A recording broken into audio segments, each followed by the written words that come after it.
Okay, the time is now 7:01. I'll call this meeting of the Bridgewater Town Council to order. Please join me in rising for the Pledge of Allegiance.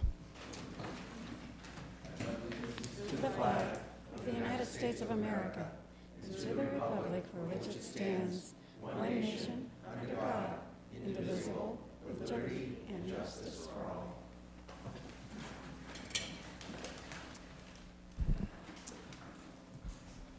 This town council meeting is being streamed live via YouTube. Please go to the Town of Bridgewater Facebook page for the link.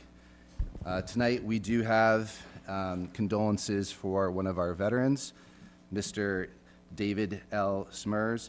He served in the U.S. Army. He passed on April 26th, 2025.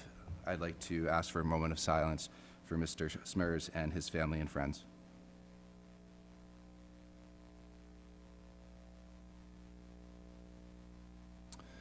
Thank you. Okay. President Loretti, could we possibly just have a moment of silence for Adeline Ellenberg's mother who passed away? Yes, 2 days yes, ago? absolutely. Thank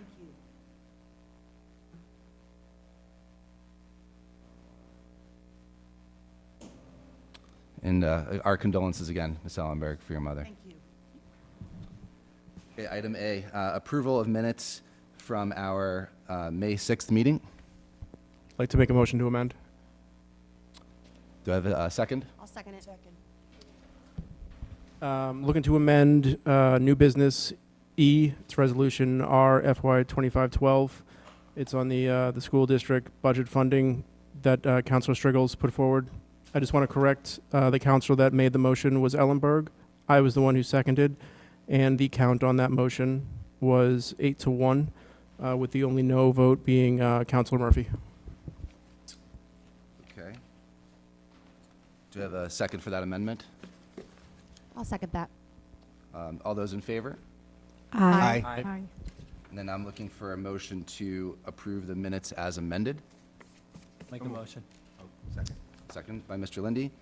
All those in favor? Aye. Okay. So for the next item, announcements from the president. I have a few announcements tonight. So firstly, Monday, as we all know, is Memorial Day. We want to invite all citizens to come out on Monday and remember those who made the ultimate sacrifice for our freedom. Last year, we had a great turnout, and we hope to build upon last year's success for this year's ceremony and parade. Please stay tuned for some more information from our veterans agent, Mr. Greg Martin, who will be providing some more information during the citizen comments period coming up here next. And I hope to see you all on Monday. I also want to invite all residents out next Saturday. This will be the first of a few Bridgewater farmers markets of the season. It's going to be Saturday, May 31st. As of just before this meeting, I checked on Facebook. There were over 3,600 people that were interested in the event, which is a very, very large number of people. So I hope that all those who are interested, they do come out. There are over 30 committed vendors that are going to be at the event at Town River Landing. And I'd just like to recognize Mr. Alice Serta and Fire for Effect Foundation for putting forward that effort. And I look forward to that amongst many other farmers market events this summer. I believe Al will also be making some comments this evening, so I'll refer to him for some more information. I also want to selfishly acknowledge our youngest and newest Bridgewater resident. My wife had our daughter this weekend. So we are happy to have her, join our community here. Yeah, Lucy Jo Loretti was born on Sunday at 5:36 a.m. and she's doing great. So we're happy to bring her into the world, and that's all I have for announcements. So next we have no proclamations, and we will now open up for citizen open forum. Due to Massachusetts open meeting law requirements, discussions will not take place during public comment periods. If appropriate, responses to questions and concerns will be given by the town manager at a future council meeting. Anyone may comment for up to 3 minutes, and just to honor everybody's time, I'll raise my hand and give you a 30-second warning so that we could keep everybody's comments to 3 minutes. Please do the best that you can. So would anybody like to come up and comment?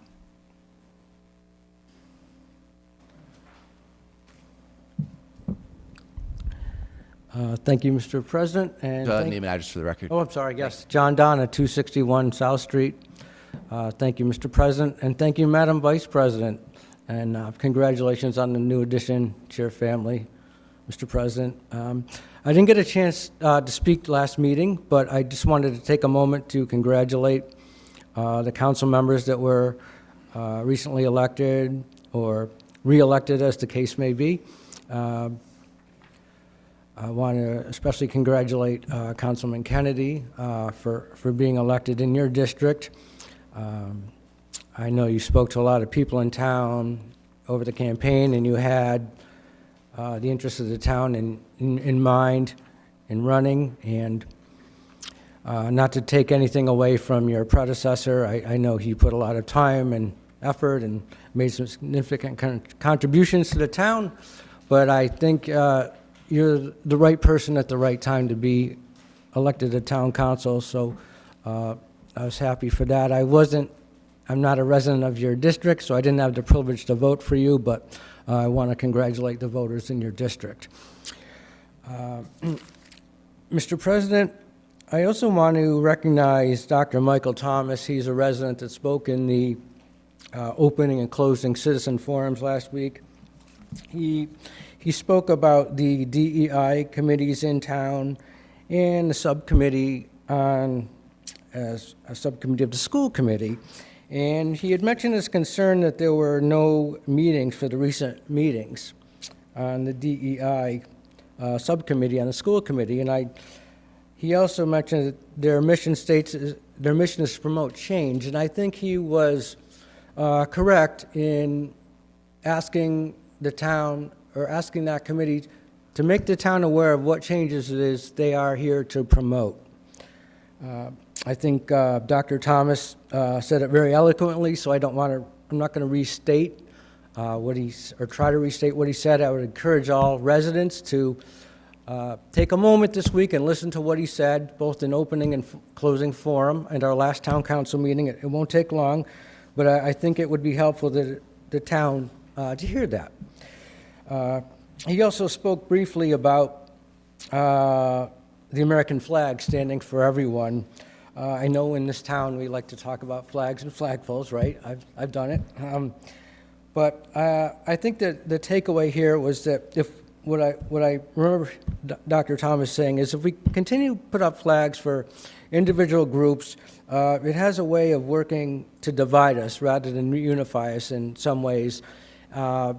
As does DEI. I think there's an element that divides us. So he said, American flag stands for everyone, and we need to come to a realization to that so we can have some more unity in this town. And lastly, Mr. President, I would like to take a moment. Last few seconds, John. Time? Yeah. Okay. Thank you very much. Thank you.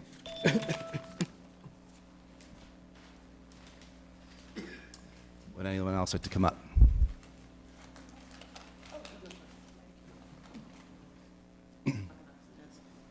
Al Lacerda, Laurel Street. Mr. President, I appreciate the comments that you made earlier. I'm not a big talker. You never see me get up on the mic and speak, mostly because I do a lot of listening. I listen to what people have to say. I listen to what they're passionate about, what they care about, their complaints, their issues, their problems. One of the things that I will say is 3 years ago, we started our nonprofit. We started Fire for Effect Foundation 3 years ago. The reason that we did that was because we recognized the need to try to give the town some kind of identity, right? On the level of the council and the town, you're working out how do you bring people to town, how do you maneuver buildings, how do you bring businesses in. That's way over my head. I can't really offer much to that, and that's not my role here. But to get people to come to the town, to give the town a certain identity, a positive, one that people look positively on the town about, right?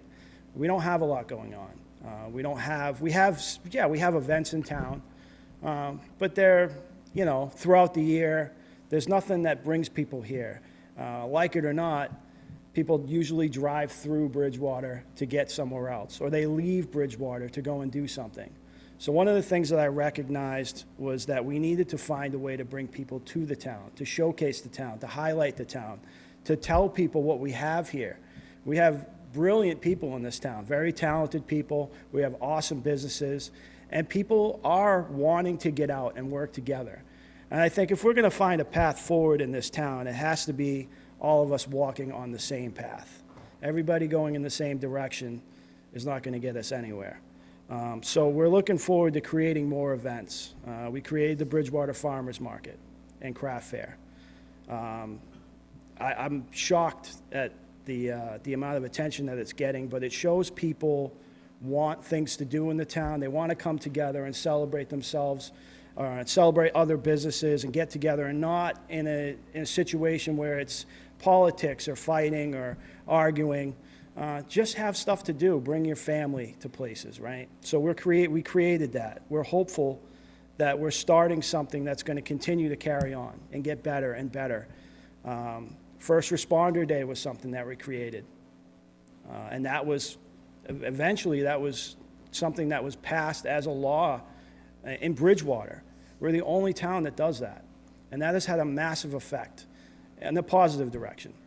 So we're looking now to start getting together with other organizations, other youth groups. We've already started working with Music Alley. We've already started working with the 4th of July Committee. I'm working right now with the Lions, and not just one faction of the Lions, but all of the Lions. And we're going to have a Lions Day at the launch. And we welcome anybody else to join us and reach out to us and find out how we can help each other and how we can help you. Thank you. Thank you, Al. Anyone else like to come up and speak?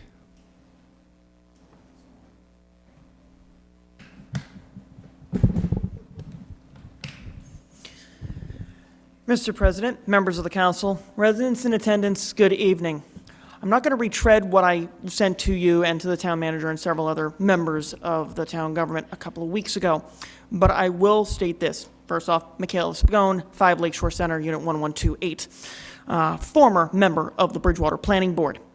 I come to you today to express my concern that processes need to be honed and refined when it comes to finding candidates to be placed on boards, committees, and commissions. The circumstances of which I have spoken to you about and let you know about greatly concern me as to how certain folks are chosen. Next year is going to be my 20th year of service to this community in one manner or another. I started on the Master Plan Committee as just a clerk member. I am now chairwoman of the Finance Committee. I worked for the town manager's office, and for the last 3 years, I was on the planning board as an associate member. I greatly appreciated my time working on all those positions and still continue to do the Finance Committee position. But last week was the breaking point for the planning board, and I resigned mid-meeting. I believe it is time to consider how the processes work for appointing people to boards, committees, and commissions. Because I can tell you right now, Mr. President, and to folks at home right now, and they can even ask for the letter I sent to you as a public records request, I will not be used as a tool for political gain from anybody in town government, whether they be a colleague of mine or someone else in the community. I was insulted by it, and I believe anybody else would be offended by it. So I will leave you with this, Mr. President. Find a way to fix the process, and if you need to update the charter, please do so. It will give clarity and certainty to all who are interested in serving our great community. Thank you, Mr. President. Thank you, MJ. Would anyone else like to come up? Greg Martin, High Street. Mr. President, thank you for the endorsement for the Memorial Day event. Just to provide some more details on the event, it will be on Monday, Memorial Day itself, as it always is. The parade participants will be staging on Perkins Street, down by the railroad, going towards the railroad tracks. It's a short parade route coming out of Perkins Street up to the Common, where we will converge on the Common, and we will have a brief ceremony. It'll all be done by noontime, and we'll raise the flag back up to full staff. We'll have the flag at half staff from sunrise till noontime, as is the protocol for Memorial Day. So hope to see you all out there. It's going to be a great day, a great event. I haven't looked at the weather that far out yet, but rain or shine, so come and join us, please. And congratulations, by the way, President Loretti. You're always smiling, but your smile is a little bit bigger today, so It's great news. Congratulations. Thank you. Mr. President, could I ask, before he leaves, what time the parade starts? Oh, geez, so staging at 10, parade kicks off at 10:30. Thank you. Thank you. Mr. President, the weather forecast is 70 and clear. Awesome. Looking forward to a great day. Have a good day. Okay, would anyone else like to come up and speak?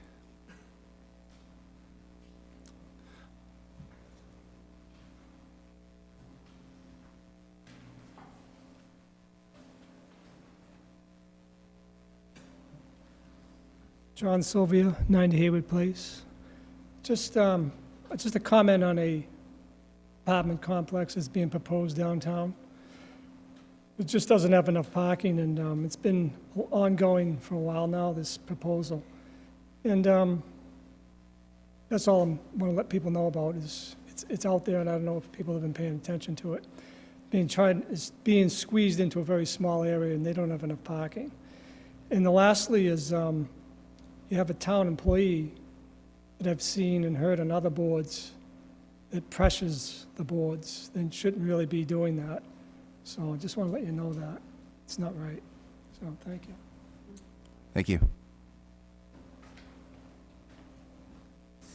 Hi, Ashley Mallard, 270 Grange Park. I just wanted to thank the town manager. I know you guys put in a lot of effort for the override information and package on the front page. I don't know if it's possible, but can the website be manipulated by cell phones? Because when I know this is something people are talking about, but when you can't do the calculation, you can't use the tax calculator on a cell phone.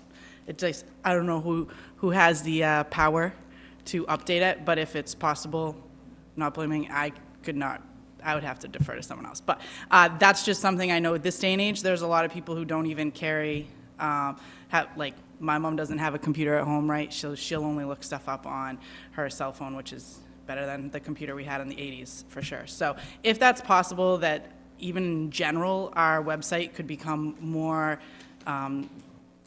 cell phone friendly, would be a step in the right direction. Thank you. Thank you, Ashley. And would anyone else like to come up and speak? Okay, we will move on, and there is a citizen comment period at the end of the meeting if you would like to come up and speak then. We do not have any appointments, so we will move on to hearings, and our first one is petition 2025-021, petition for National Grid and Verizon New England, Inc. This is for poll locations on Pleasant Street. This hearing has been duly advertised in the May 9th, 2025 Enterprise, and abutter letters have been sent out. I'm going to open the public hearing at this time. It is 7:19, and the petitioner would like to speak on your behalf. Hi, so I'm Jared Aker, representing National Grid at 100 East Ashland Street in Brockton. Looking for a pole install to install a recloser. It's just a device to help make the system more reliable, safe, efficient. That's pretty much it for this one. Great, thank you.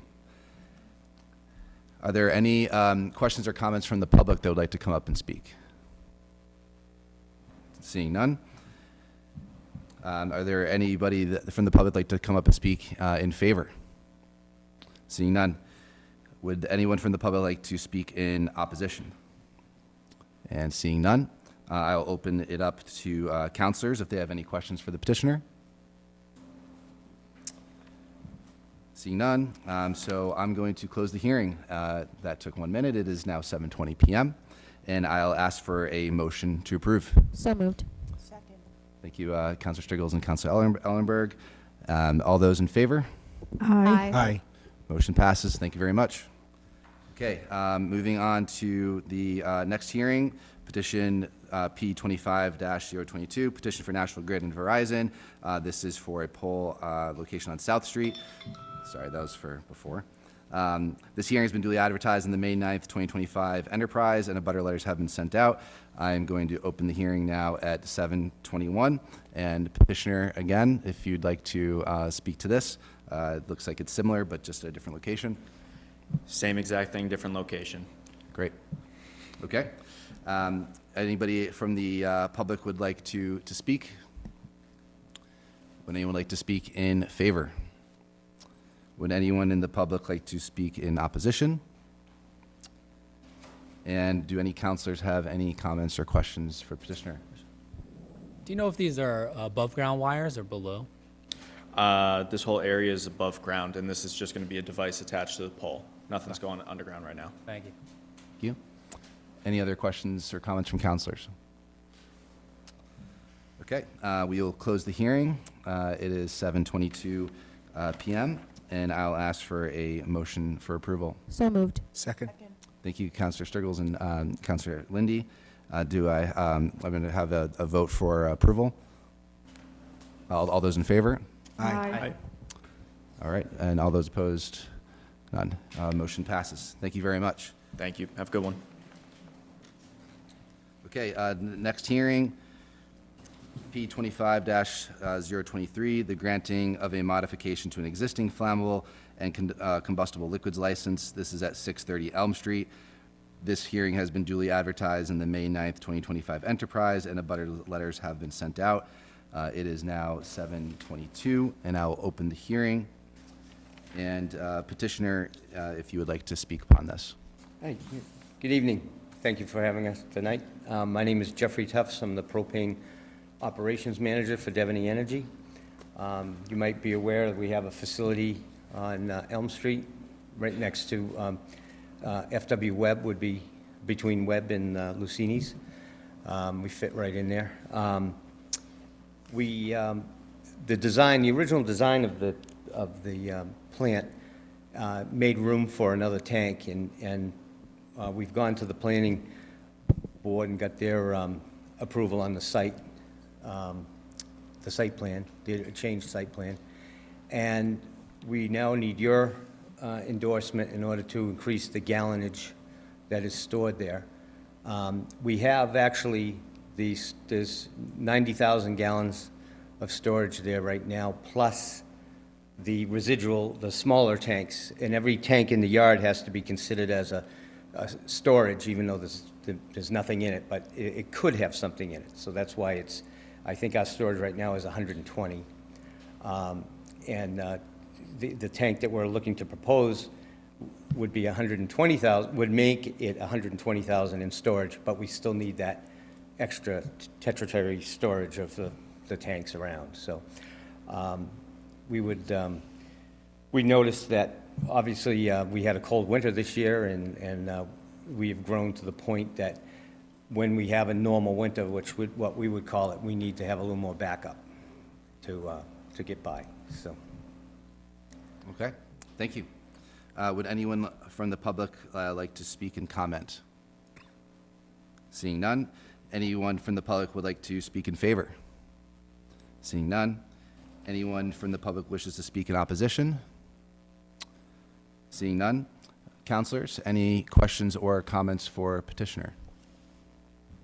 Thank you, Mr. President. I see that the fire department has oversight authority, and they approved it, so on that, I feel confident approving it then. Thank you. Any other counselors have any questions or comments? Just a comment. I drove by the facility just to take a look at what you guys have out there, and it's immaculate. You guys do a great job keeping the place clean and everything, so I was really happy to see that, so thank you. Thank you. My boss takes a lot of pride in how his facility looks, so thank you. Great. Any other comments or questions? Okay. I will then close the hearing at 7:25 PM.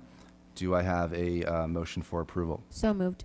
Counselor Striggles? Second. And second by Counselor Kennedy. All those in favor? Aye. Any opposed? And motion carries. Thank you very much. Yep, thank you for your consideration. Thank you.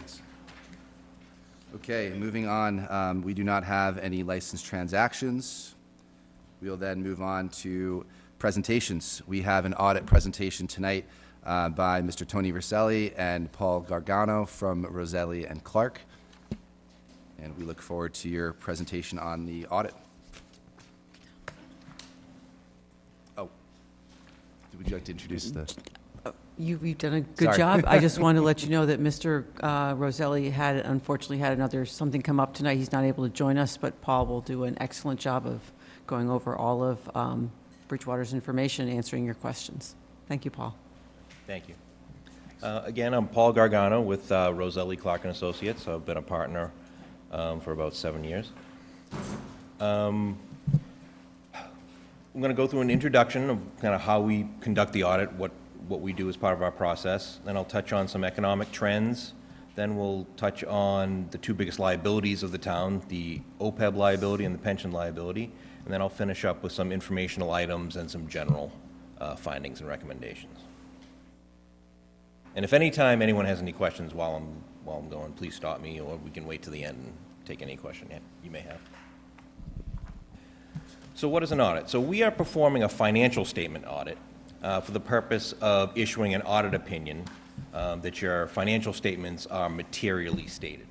It's not a forensic or a fraud audit. It's not designed to detect fraud, although our auditing standards require us to perform certain procedures such as inquiries of staff and management and tests of certain transactions that are designed to potentially address fraud. But it's only as part of our audit standard. It is not a main focus of the audit, or, like as I said, our audit is not designed to detect fraud. It's performed in accordance with GAGAS, which is Generally Accepted Government Auditing Standards, also known as the Yellow Book, that's issued by the OMB in Washington. That requires us to review internal control over compliance over major transaction classes. So that would be cash receipts, payroll, and vendor disbursements. It also requires us to do risk assessments in all areas of the finances and perform enhanced procedures in any area we identify as being a material area. Since you spent over $750,000 of federal awards, we also performed a single audit in accordance with the Uniform Guidance. The Uniform Guidance is also issued by the OMB in Washington. And I'm happy to report there was a clean opinion on your financial statements. All right, we'll start with some economic trends. This is the trend of your reserve balance. So this would be your unassigned fund balance in the general fund, which includes any stabilization reserves as well.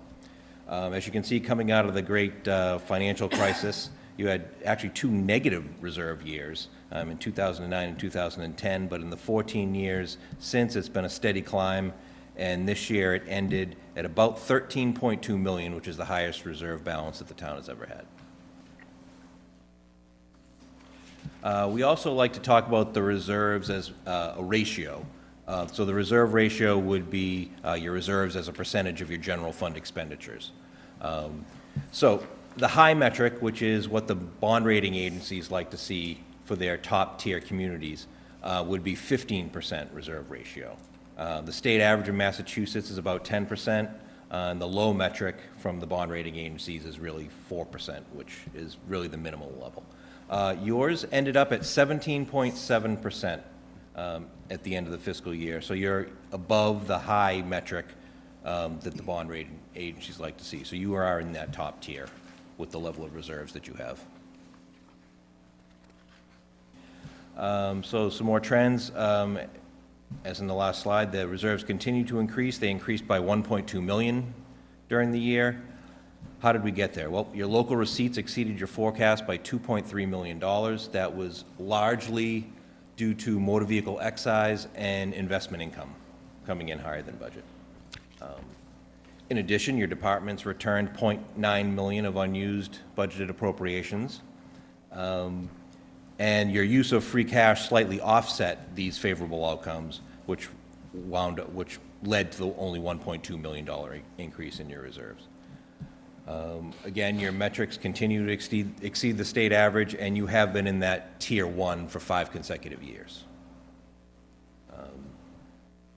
Right now, you have your bond rating with Moody's only, and you have an AA3, which puts you as a high-grade issuer.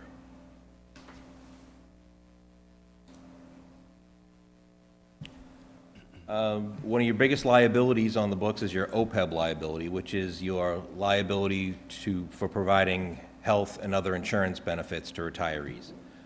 It was required to be added to your financial statements from GASB 74 and 75 in 2017 and 2018. The estimated liability is approximately $39 million, which was actually $2 million better than the prior year. This was mainly due to an increase in an actuarial assumption, the discount rate that's used at 5.61%. And as well, you also added $110,000 from your free cash. There's currently $1.3 million set aside in the OPEB trust to pay for these future benefits, which represents about 3% funding. That is a low amount, but it is actually the state average. But again, we always recommend that cities and towns try to increase as much as possible that contribution into the fund and make a plan to slowly increase that over time, if possible. And again, another actuarial assumption here is your average age of employees currently is 49. Your other major liability is your pension liability. This was implemented about 10 years ago under GASB 68. So at June 30th, your proportionate share of the net pension liability was $42 million, which increased $8 million from the prior year. The largest reason for the increase appears to be covered payroll, but there was also an actuarial assumption change related to some mortality tables that also increased it as well. The funding of the liability is in control of Plymouth County Retirement, so you don't have as much local control over the assessments. The discount rate that's used in the calculation of that liability is 7.875%, which is the highest in the state. So just for example, if you were to lower that discount rate by 1%, you would see a $15 million increase in that estimated liability. So that $42 million could potentially be a higher liability if those assumptions change over time. But you do sit at the system sits at a funded percentage of 64.1, which I believe is roughly the state average, maybe slightly below. Some informational items. Statement on auditing standards 114 and 115 requires us to communicate any deficiencies in internal control that we find during our audit. And there were no material weaknesses or significant deficiencies to report as part of our audit this year. Something we highlight every year, unfortunately, I don't think I'll ever be able to remove this from our presentations, is network security. Unfortunately, one or two of our clients every year gets hit with something. So we just continue to recommend people train their employees and be vigilant about all cyber attacks and continually monitor that, because that's an issue, obviously, that's not going away. Another item we always like to highlight is to review your internal processes for safeguarding assets, especially in cash handling areas. Those are usually the highest risk areas for any type of fraud or misappropriation.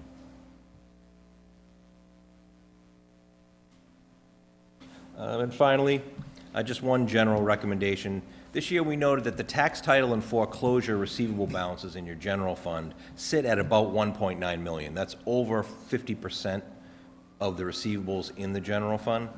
Now, it's not indicative of your collection procedures. The Treasurer's Office actually has adequate collection procedures. It's just over time, delinquents go into tax title, and sometimes it's hard to get them out. Some communities have looked into assigning those receivables. There are companies out there that will buy your tax title and foreclosures.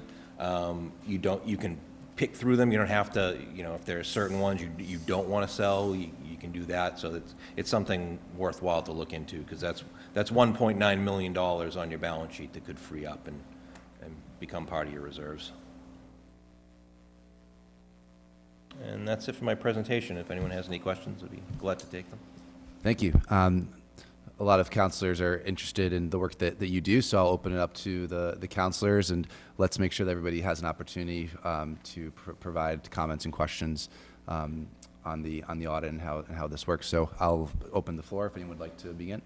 Councilor Kennedy. Good evening. Thank you for coming in and speaking with us.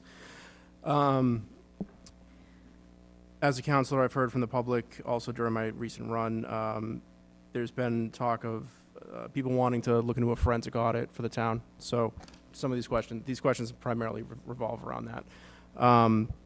With what your firm provides, what is the difference between that annual and a full forensic audit? What is the difference between kind of the overview that you guys are providing and if somebody were to come in and provide a forensic audit, what would be like the main points of difference there? Well, again, so we're mainly concerned with the financial statement. So again, we're liabilities, assets, making sure you're properly stated, so the bond rating agencies and your investors can really look and make sure, you have a healthy financial position, among others. When you talk about forensic audit, it's kind of that's a very broad statement.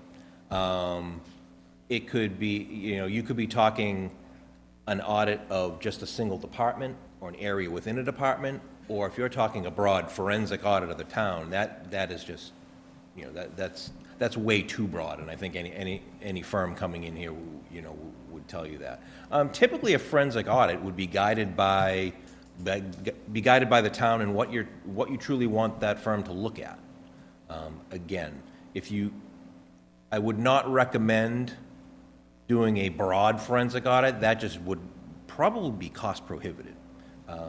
If you had certain areas of risk that you thought made sense for a forensic audit to be performed on, then, possibly it would make more sense. And a firm would come in here and they would look at whatever transactions you think were high risk, or if there was if there was anything in particular that you wanted looked at. Sure. Are those services something that you provide, or is that something that the town would look at going with a different? We do not provide that services. Right now, there's been a lot of change in the municipal industry over the last 5 years. There's several firms merged in with another firm who merged in with another firm. So now there's just less of us out there doing this work. And honestly, we personally can't do any of it.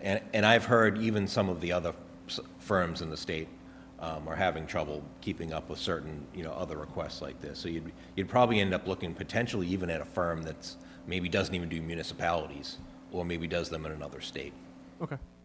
What's the main difference between qualifications? Specialized training? Is there specialized training for forensic audits versus CPA, or is it more in depth? I know they're kind of CPAs as well, but yes, I mean some firms out there do have CPAs that are also certified fraud examiners, and so there is an extra level of certification there. I just got a couple more, sorry. This is another topic that was discussed a lot. Can municipalities use a forensic audit proactively to strengthen the controls and deter problems before they surface? Or is it always something that you're chasing when a problem arises? No, well, I wouldn't use a forensic audit for what you just described. That would be more of an internal audit function. I have clients that actually have an internal auditor. Usually they're larger cities. But we, again, in my presentation, we recommended going through and honing in on the cash handling, areas. So that, I would think for what you just described, you'd be much better off with trying to spend your money on an internal audit function. Okay. And even potentially, listen, you can have instead of a forensic audit, someone come in and do a risk assessment. That could be a risk assessment on all town departments, let's say. That could be the first step in identifying something that maybe you want to look at a little more in depth. And as part of that risk assessment, they would come up with areas and recommendations for improvements. Okay, so that would be recommending internal controls and things of that nature. Okay. And this is just another question that I got, and this will be my last one, so I appreciate your time. Thank you. Has the town gone through a forensic audit at any point that you're aware of? Has Bridgewater gone through a forensic audit? Not to my knowledge. Maybe 10, 15 years ago when we started, there was certain, I know a couple of different things popped up, and then we were asked to go in. I know the transfer station we looked at in depth one time. Building permits was another, and so we have done some in-depth reviews, but not a forensic audit. Okay. All right, thank you. Thank you for your time. Thank you. Proceed. We could just kind of go down the line. Counselor Ellenberg, do you have any questions? Yes. About how much would a forensic audit cost, let's say if there was 3 or 4 areas? You know, it's hard to say. If you picked, say, one department, I mean, it could be anywhere between, depending on the department size, you know, 50,000 to, you know, 200,000. You know, and again, it depends what you want to look at. I mean, you know, police and fire, you know, sometimes with, police, you see, you know, they have to bring in the state police to look at some of these transactions, because honestly, their payroll can get so complex that you want an expert in there. So it really depends on what you're looking for. I mean, it can, you know, again, the broader you go, the more expensive it's going to be. Would you be reviewing contracts that the town has entered into already? Yep, that could be part of a forensic audit. Okay. That would be definitely be an area where you'd look at. Okay. Are you aware that recommended is the start with an audit committee?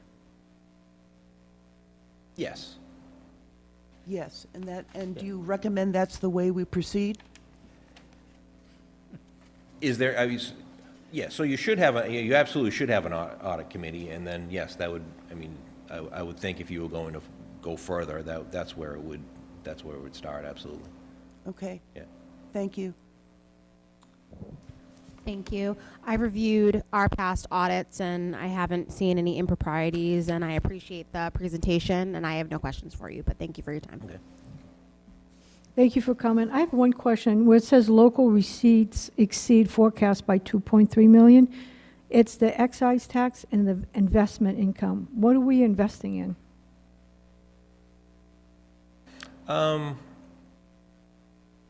Honestly, your limit, that investment income is primarily general fund investment income, so you are actually limited in what you can invest in. Your trust funds, you can get into equities and fixed income mutual funds and things like that. So for the most part, you're talking about high interest accounts, CDs, you do have some treasuries, but the riskiest you can get involved in when you're talking about general fund monies would be treasuries, 1 to 2 year treasuries tops.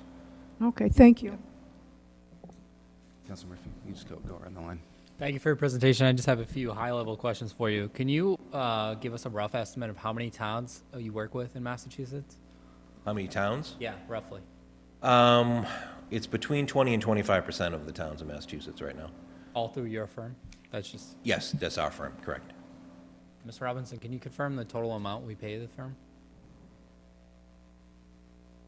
for the audit? I want to say about $50,000, but I don't recall off the top of my head what the contract says. A year? It's under that, I believe. Somewhere between 40 and 50, probably. 45-ish. Yeah. It's in the annual budget, I don't have it in front of me. And I have one specific question for you on the post-employment benefits. Well, let me back up, maybe two questions. The OPEB number, you said we were about state average, but obviously this is a huge liability on the books with 42 million. Do you know roughly what our contribution is in comparison to other towns? You had mentioned that we made a high contribution over the last year to the OPEB liability. How do we stack up with other towns, I guess, in that sense? Yeah, I mean, again, I would just about average. That's what, I have several clients who are putting in $1 million a year. Towns similar size to Bridgewater. Again, you're still the average, so those aren't the standard by any means, but I would say, Clearly a bigger issue, right?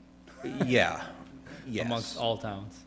It is, and obviously with the mandatory funding of the pension liabilities, many communities are already targeting, okay, when, another 10 years when the pension liability gets fully funded, then shifting that over to the OPEB.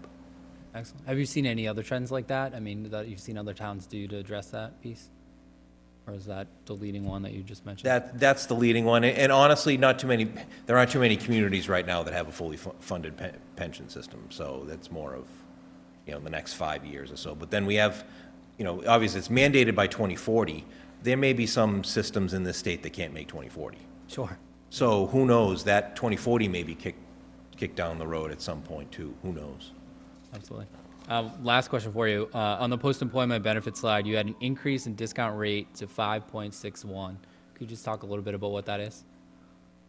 The discount rate, your actuary would be much better at this than I would. So the discount rate is the rate that's being applied to the amount in your trust fund, and as it grows, it includes. It's also getting applied to the costs over the time that the actuary is measuring the liability. It's usually a function of the current expected investment rate, and I think it's the risk-free rate, which is like a municipal bond rate, but that's as good of an explanation as I can give you. Thanks, I appreciate that. No questions here. I just want to thank you for your presentation. I don't have questions because I'm kind of the last in line. All right, thank you. Thank you very much. You mentioned that the average age of employees is 49. What is the average retirement age, just so that we could kind of project out when we would expect to want to be prepared for this? Honestly, I couldn't tell you. Okay.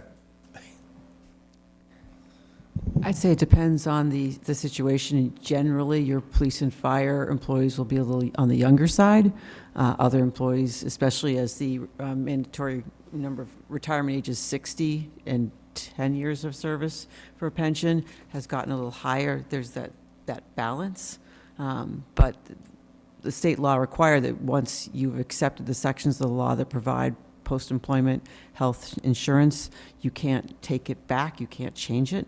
And as health insurance gets more expensive each year and employees live longer, that's part of what goes into the actuary's analysis, as well as what you're able to put into it. But I think information I've seen is exactly what Mr. Gargano suggested, was that Bridgewater's long-term plan was when the pension is fully funded and we don't have that liability, we can shift to the OPEB fund. But right now, we're carrying all of the costs of retirees and current employees in our operating budget. But sooner or later, that tipping point is you replace one employee retires with a new employee, you then have two people you're carrying, and so it just gets bigger, and that's why the fund is in place. Makes sense. Okay, well, thank you very much. That was very helpful. All right, thank you. Thank you for having me. All right. So we will now move on to Town Manager's report. I'll send it back to Town Manager Robinson. Mr. Rulli. Good evening. First of all, I'd like to congratulate Mr. Kennedy and Mrs. Hunt for joining the council. Mrs. Hunt has worked with me previously. Mr. Kennedy has not had the privilege or experience. Be polite. Then congratulations to you, Ms. Loretti. I remember when my daughter was born, it was the happiest moment of my life. Then she became 11 years old, and I became a human ATM machine to her. Then she became 13 years old, and I couldn't be seen with her. So enjoy this time. That's all I have to say to you. So congratulations. So first of all, I want to start with the fire station update. We continue to be a little bit ahead of schedule and under budget. If you look at the PCO log, there are some outstanding large number items on winter conditions. So initially, before I was involved in the project, this project went to bid and contracts were signed, and then there was a delay of almost 6 months, so the schedule was thrown off. We are meeting later this week.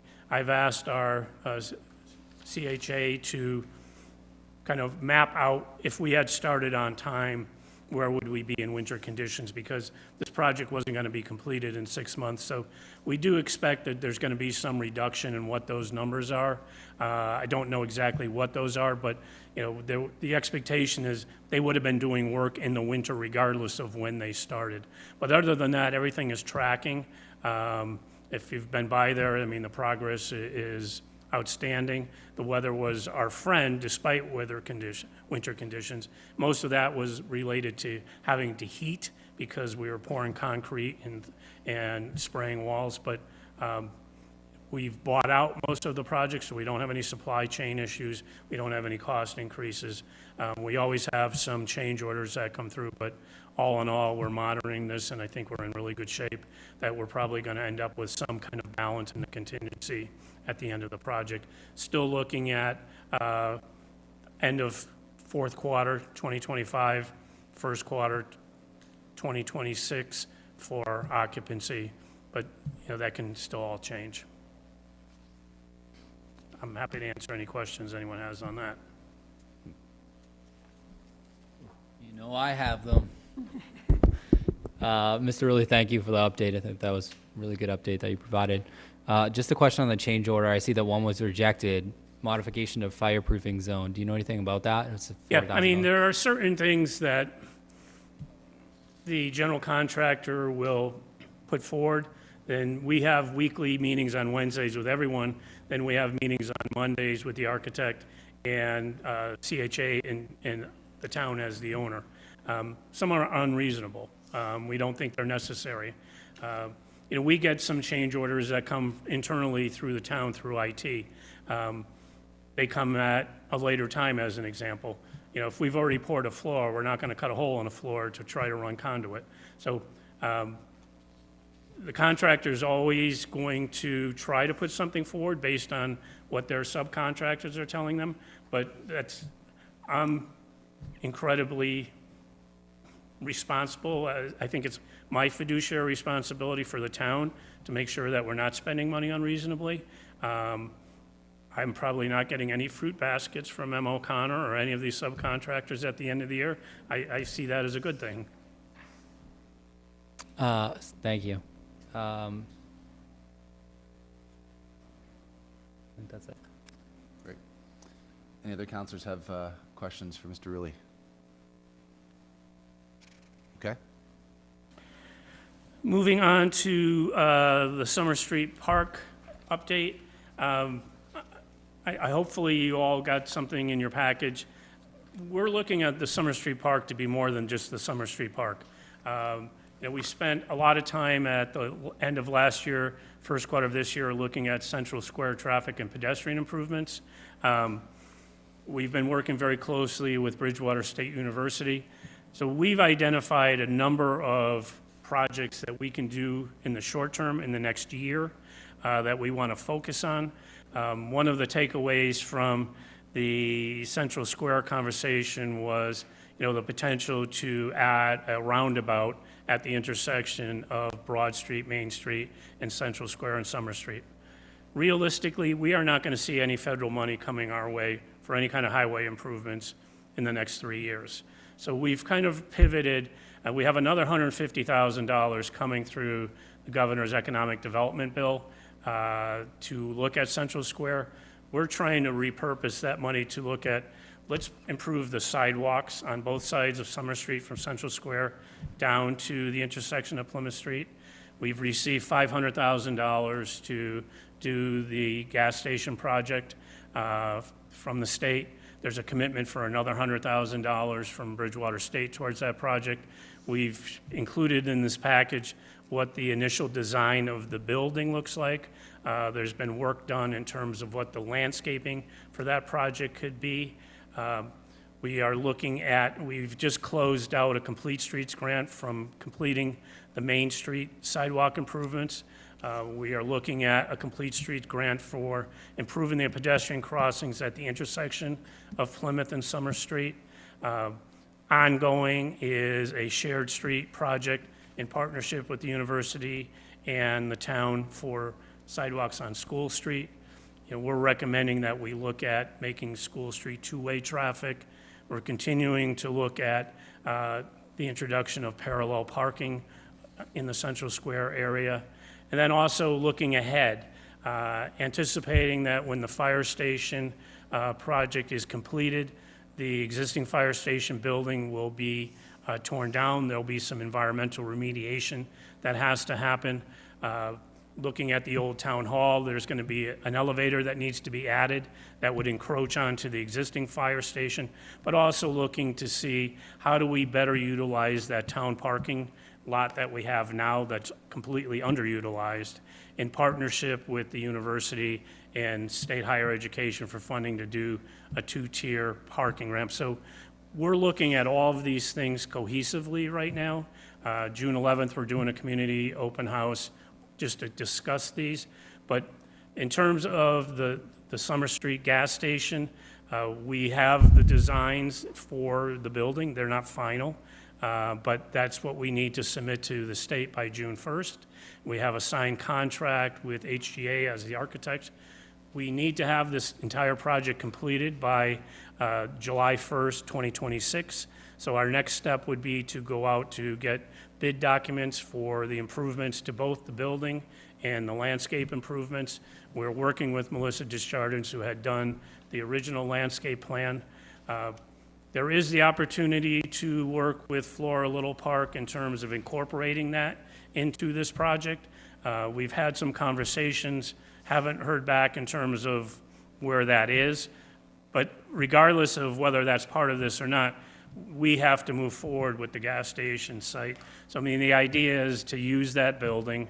The university really looks at that to be more of a gateway or welcoming center than the welcoming center that they have now, just because of the visibility. So, you know, we want to engage the public in this process, but at the same time, we want to be vigilant about the fact that we're on a pretty short timeline.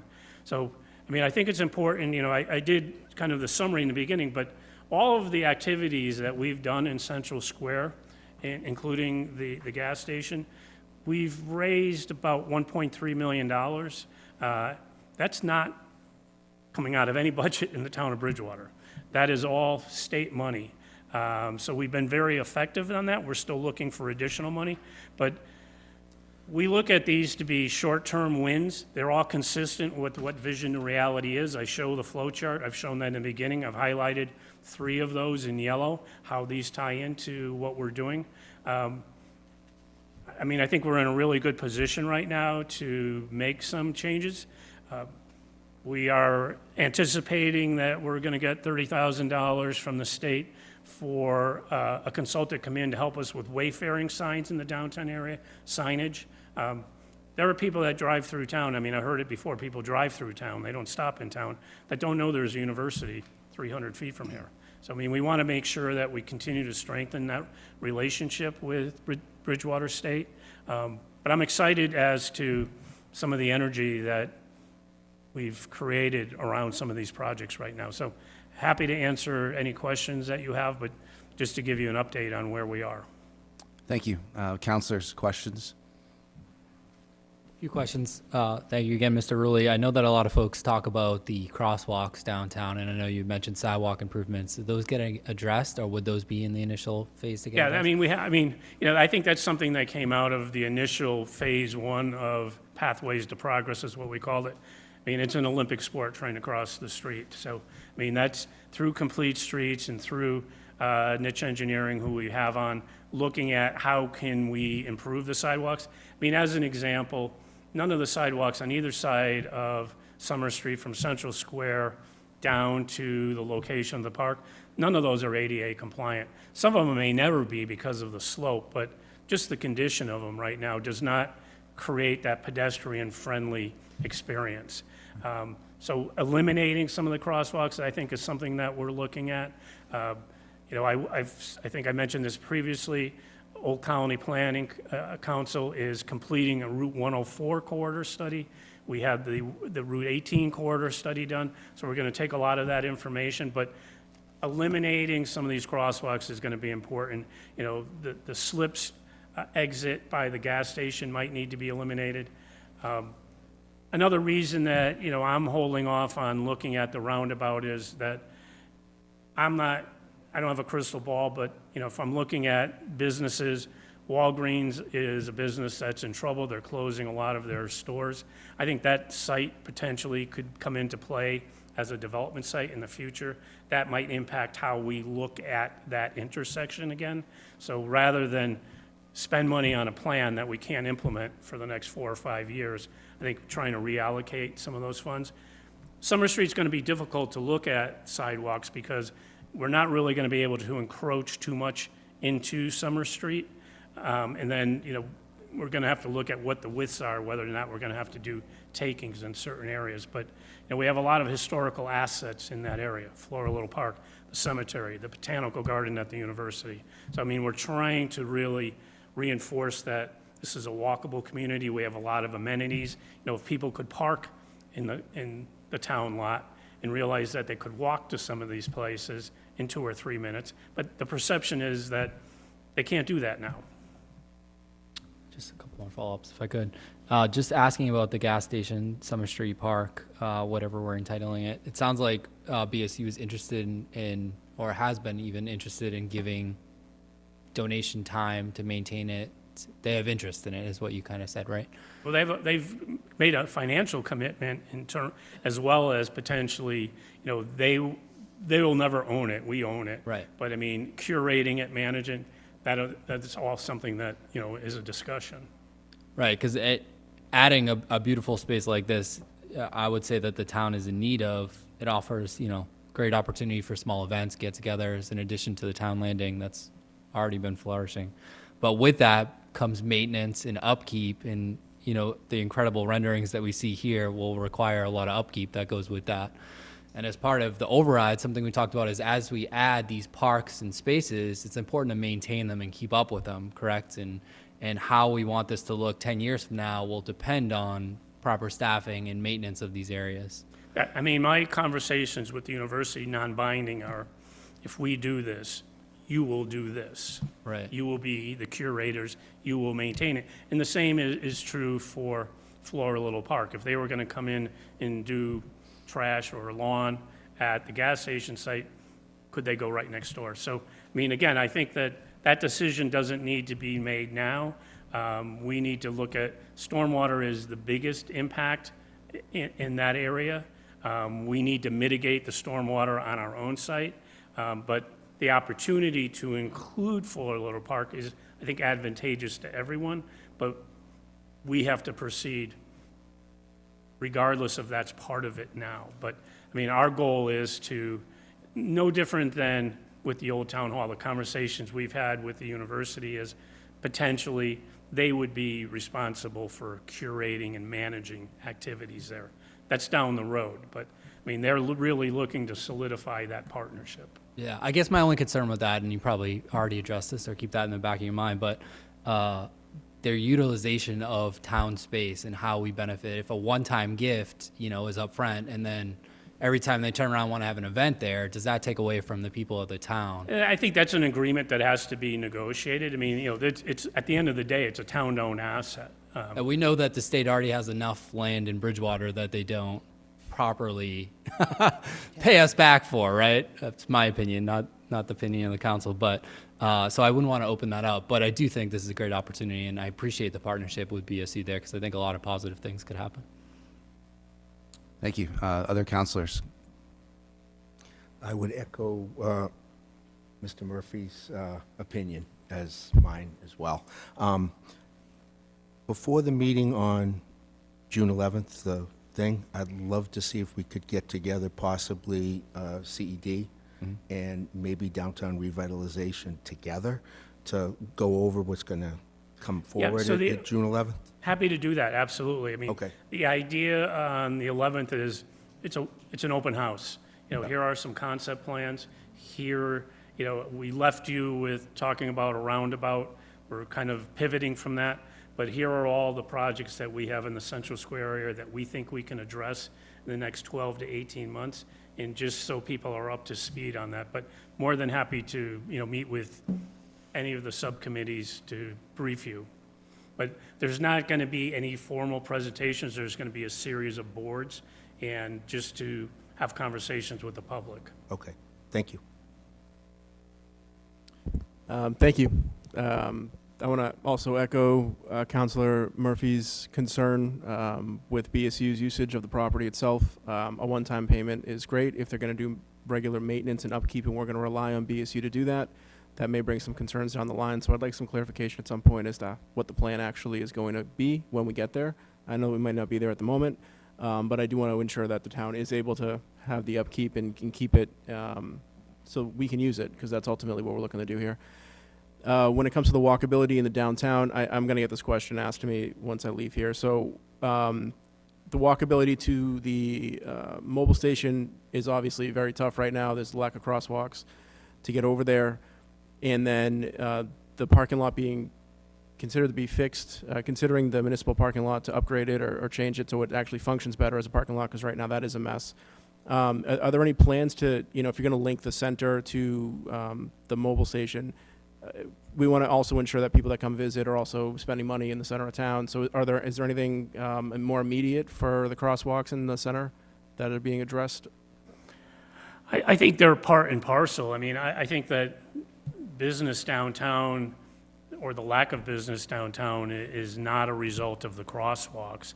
I think some of it is a result of the quality of the buildings and what owners are contributing. You may not know this, I was a student here from 1977 to 1981. We never hesitated to walk downtown. There was a hardware store, there was a camera store, there was a record store. Suddenly, something happened, or nothing happened, I guess, is more appropriate. So I think the type of traffic that we have that comes through town has impacted the pedestrian experience. Our thought is that, if we go to parallel parking, which we discussed as part of Pathways of Progress on both sides of Central Square, eliminate diagonal parking, that creates a better pedestrian experience. But, early on, I did a slide. I think there's 14 crosswalks in the Central Square area. It's crazy. We are definitely looking at that. I think it's going to be tied into what is the answer to the sidewalks on Summer Street, eliminating that slip lane by the gas station. Just those two things are going to make a difference. But, when we look at the placement of some of the crosswalks, as an example where the bank was, there's a crosswalk there. Well, people are just coming out of the traffic light, picking up speed, and there's a crosswalk there. That makes no sense. I think it's, in the past, the town has eliminated some crosswalks in the Central Square area. I think it's just thinking logically in terms of where things are. Do we need to do more signalization? Those are things we're going to look at. But again, I think the perception is that this is not a walkable community, and it very much is a walkable community. Parking is something that I talk about a lot. People are like, we have a parking problem. No, you don't have a parking problem. We have a parking management problem. Private, on-street, public, semi-public, we have over 800 parking spaces in the Central Square area. I guarantee you that on a good day, we're at 45% full. So, it's just managing it. When we talk about signage, you've got an MBTA sign saying there's a commuter station somewhere. That sign is like 20 years old and faded. People don't even see it. People don't even know there's parking behind the gas station. So those are all things that can increase the pedestrian experience. We've had some hearings with the planning board. People are like, people aren't going to walk. And I use the analogy, if any of you are of a certain age, you went to a mall at some point in your life. You walked much farther than across Central Square just to get into the mall. And then when you were in the mall, you probably did 2 or 3 laps. So, it's just, again, it's a perception thing that we just have to make it feel better. But, we're completely focused on that. All right, thank you. Thank you, Mr. Rowley. Any other counselors? Yes, thank you. Would it be appropriate to slow the speed down around the common to like 10 miles or 15 miles an hour to make it more walkable? Or can we not do that being a public highway? Well, first of all, these are not state roads in the downtown area. The state road begins at the entrance to Town Hall going towards Middleborough. and then it becomes a state road just past where the former Napa is on Broad Street. Same thing so I mean, we have the ability to slow traffic down. To your point, I mean, there are all kinds of animations that show that when traffic is at a slower speed, it moves more efficiently, but it becomes an enforcement issue. So the configuration of what Central Square is now is, is that car going to go this way because they don't put the signal on, or are they going to go left? Then people are, so we think that having two-way traffic on either side with parallel parking is going to help the problem. But it becomes an enforcement issue, and I can't speak for the police in terms of enforcing speed. Question, you want two-way traffic on both sides of the common? That's what we had talked about, and that's what the community had seen when we did the two workshops on Pathways to Progress. Okay, and I'm concerned that if we still kept one way around the common, that you would have two lanes going against pedestrians, so that would not be good. It's not good for pedestrians crossing on Central Square now because they're coming out from behind diagonal parking. So by the time they get out there, they are auditioning to be a hood ornament. I mean, because they're putting their head out and no one sees them. So, I mean, there's not an easy solution. It's something that has been suggested by the engineers to be a better solution. It's going to require conversations with police and fire. And returning to signage issues, which could help monitor all of this sort of thing, how much do you think all the signs we need to show BSU, to show the parking, to show the speed limit of maybe 15 miles an hour, all of that, what would a cost of that be? I don't have an estimate of that, but as I said, I mean, we had filed an application through the state for a one-stop grant for technical downtown assistance. That got the initial approval. We met with the state yesterday. They're very supportive of what we're doing, so what they're suggesting is they're going to allocate $30,000 for them to bring on a consultant to work with us to develop that budget, but more importantly, to have that community engagement in that conversation about what the signage should be. Is there a theme that we want to have? Thank you. Do any other counselors have questions for Mr. Rulli? Thank you, Mr. President. Hi, Mr. Rulli. I have a couple. I like your pictures. I mean, I like both of them. I see that you don't have specific parking lines, so that way the food trucks can also come, which I really like, that we'd be supporting small businesses. The only thing I see is who's going to coordinate that? When the food trucks will come, and what if people are parking there when the food trucks come? Yeah, I mean, that's something we've got to work out. The only on-site required parking we have to have is some ADA compliant parking. We need to add bathrooms there that are ADA compliant. But there are a lot of operational issues that still need to be worked out, which we hope to do over the next year. Right now, we're under the time limit that we have a small window to get the design package to the state to show what we are going to get reimbursed. That has to be in by June 1st. We're prepared to do that. But in terms of, are we going to have one big pergola or are we going to have two small ones? I think we need to see what the construction numbers come back at. Those are all things we can add in later. But, one of the challenges we have at that site is that, where you see those food trucks lining up is adjacent to a driveway to a residential structure to the rear. So we have to be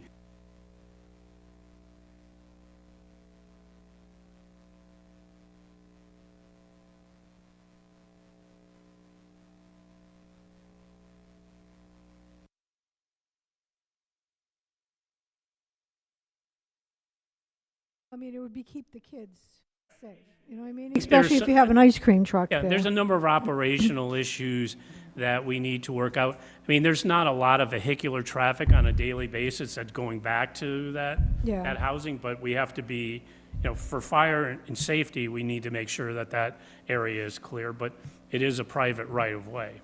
So the mobile station will turn into restrooms? Well, you have to have restrooms. I mean, because it's a public park and the way we're funding, so we definitely have to have 2 ADA compliant bathrooms. So that would be another area that we have to clean up. Well, I mean, again, that's something that, Yeah. that we're going to discuss, you know, in terms of what the relationship with BSU is, in terms of, you know, we have to put time locks on those. We can't have those open 24/7, I mean, from a safety perspective. So right now, our first goal was, let's get the design done. Let's move forward and get construction drawings done. Because again, we have to have this project done in order to get the money Yeah. by next July 1st. So will the park close at a certain time? I think that it would. I mean, people can sit at a picnic table there anytime they want, but the I'm bathrooms. just thinking of partying and, another area that the police have I to mean, the come. building itself would have to be locked at a certain time. Okay. The bathrooms would have to be locked at a certain time. All right. Otherwise, I think it's a great idea, and I'd like to see the food trucks there because I think they'd make a killing with the kids that get out of school, half days, and the college. So I think that's great. They came out really well, so thank you. Okay, thank you. Just a quick question, because I know our council president hasn't slept in 3 days. So if you could answer just quickly, I think what we're all thinking, is there opportunity for revenue here with the town, possible renting out or? Yeah, absolutely. I mean, again, I think over the next year, all those operational conversations are going to happen. We're going to need to have in the short term a conversation as to, are we incorporating Flora Little Park or we're not? I mean, Yeah. particularly as we design drainage and then some access points. I mean, if any of you have ever walked there, there's a pretty significant elevation change between those two sites, particularly as you get away from Plymouth Street. But, again, recognizing we want to make it accessible to people with disabilities, that's something we have to take into consideration. But, yeah, I think there is, I wouldn't say significant revenue, but some revenue for sure. Yeah. So if I could just have a minute, Bob.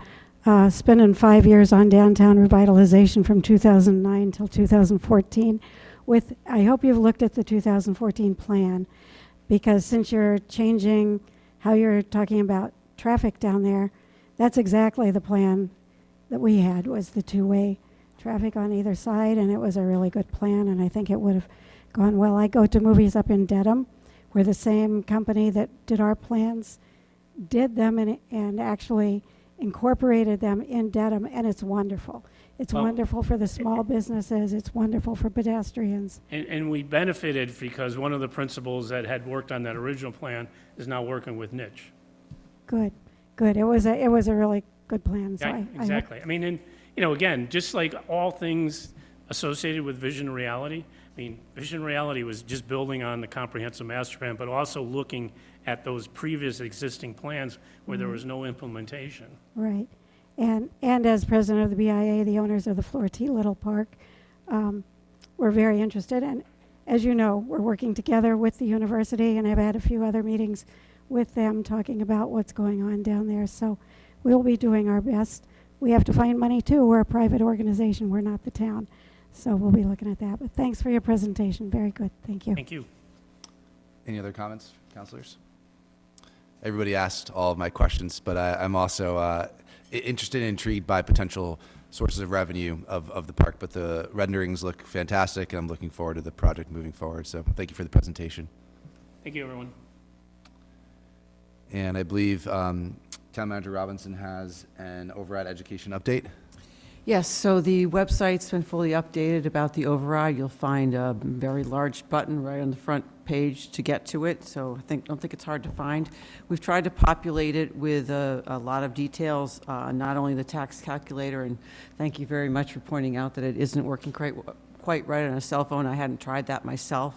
But you've got the tax impact. We did some frequently asked questions we thought people might want to ask. We've got the schedule of the meetings has been posted. We're going to have 3 very public meetings, one at the library, June 2nd, in the late afternoon, early evening, one at the senior center the following Friday, the 6th in the morning, and then one at the high school on June 10th. Where the superintendent, myself, finance director, and potentially some others will be available to give a short presentation to people and answer questions and help people get educated about the override, what it means, what it's for, how it impacts them. There's links to the BR School's own webpage to direct people to, for school information, the town's budget, just information about what an override is, and then the question and answer tool. We have gotten 4 questions so far, and the answers are all up there as of this afternoon as well. And as we continue to get more questions that people submit that way, we'll keep updating that every couple of days. And I just encourage people, please, if you've got a question, please ask us. We'd love to be able to answer it. We're going to be more heavily advertising those upcoming events, and hopefully people can find one that's convenient for them to come to and get questions answered. So, Thank you. happy to take any other questions from you. Yeah, counselors from, rather, questions from counselors. Thank you, Mr. President, and thank you, Town Manager Robinson. I would echo what Mrs. Mallard said about the sentiment about the website. I met with 2 residents specifically about the override within the last week, and they're skeptics about the override. And I got them to a point where they at least were willing to continue on with a conversation, and I wanted to go to the next step of showing them what their tax implication would be. And the only device that I had was my phone. Yep. And I wasn't able to successfully do that. So I don't want it to become an impediment to our success and our ability to communicate effectively.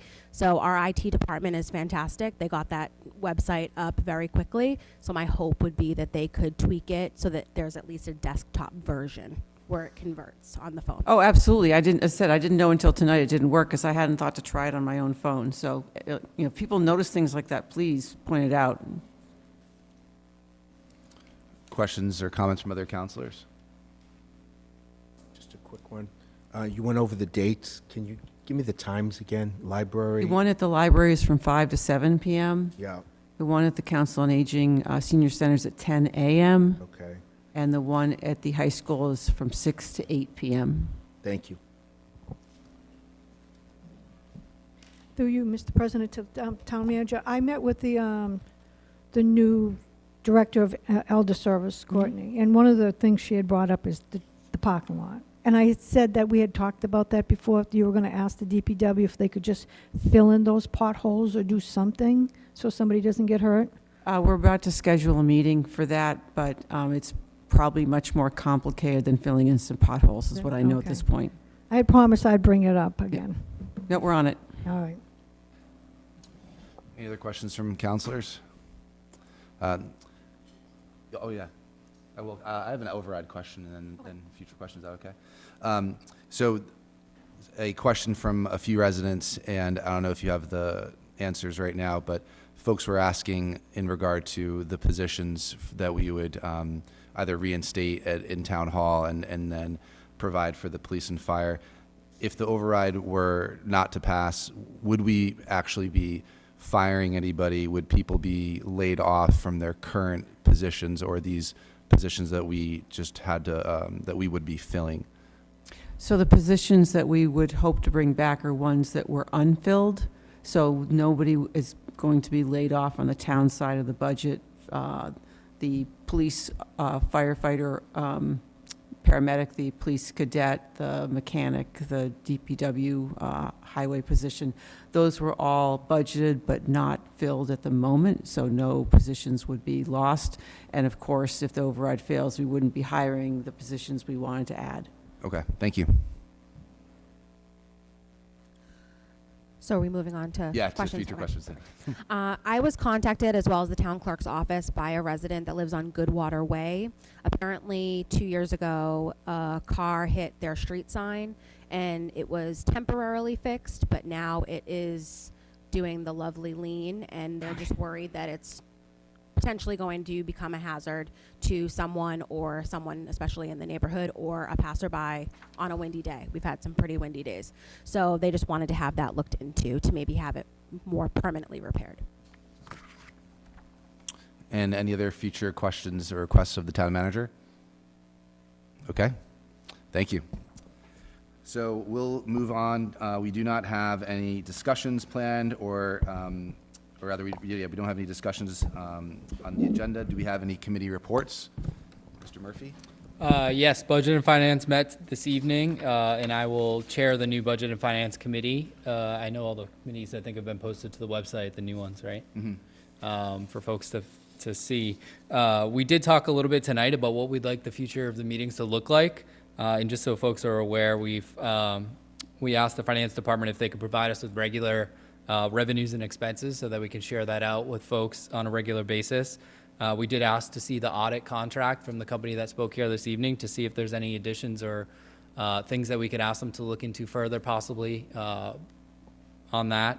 Hopefully that gives us a little bit more control going forward with those pieces.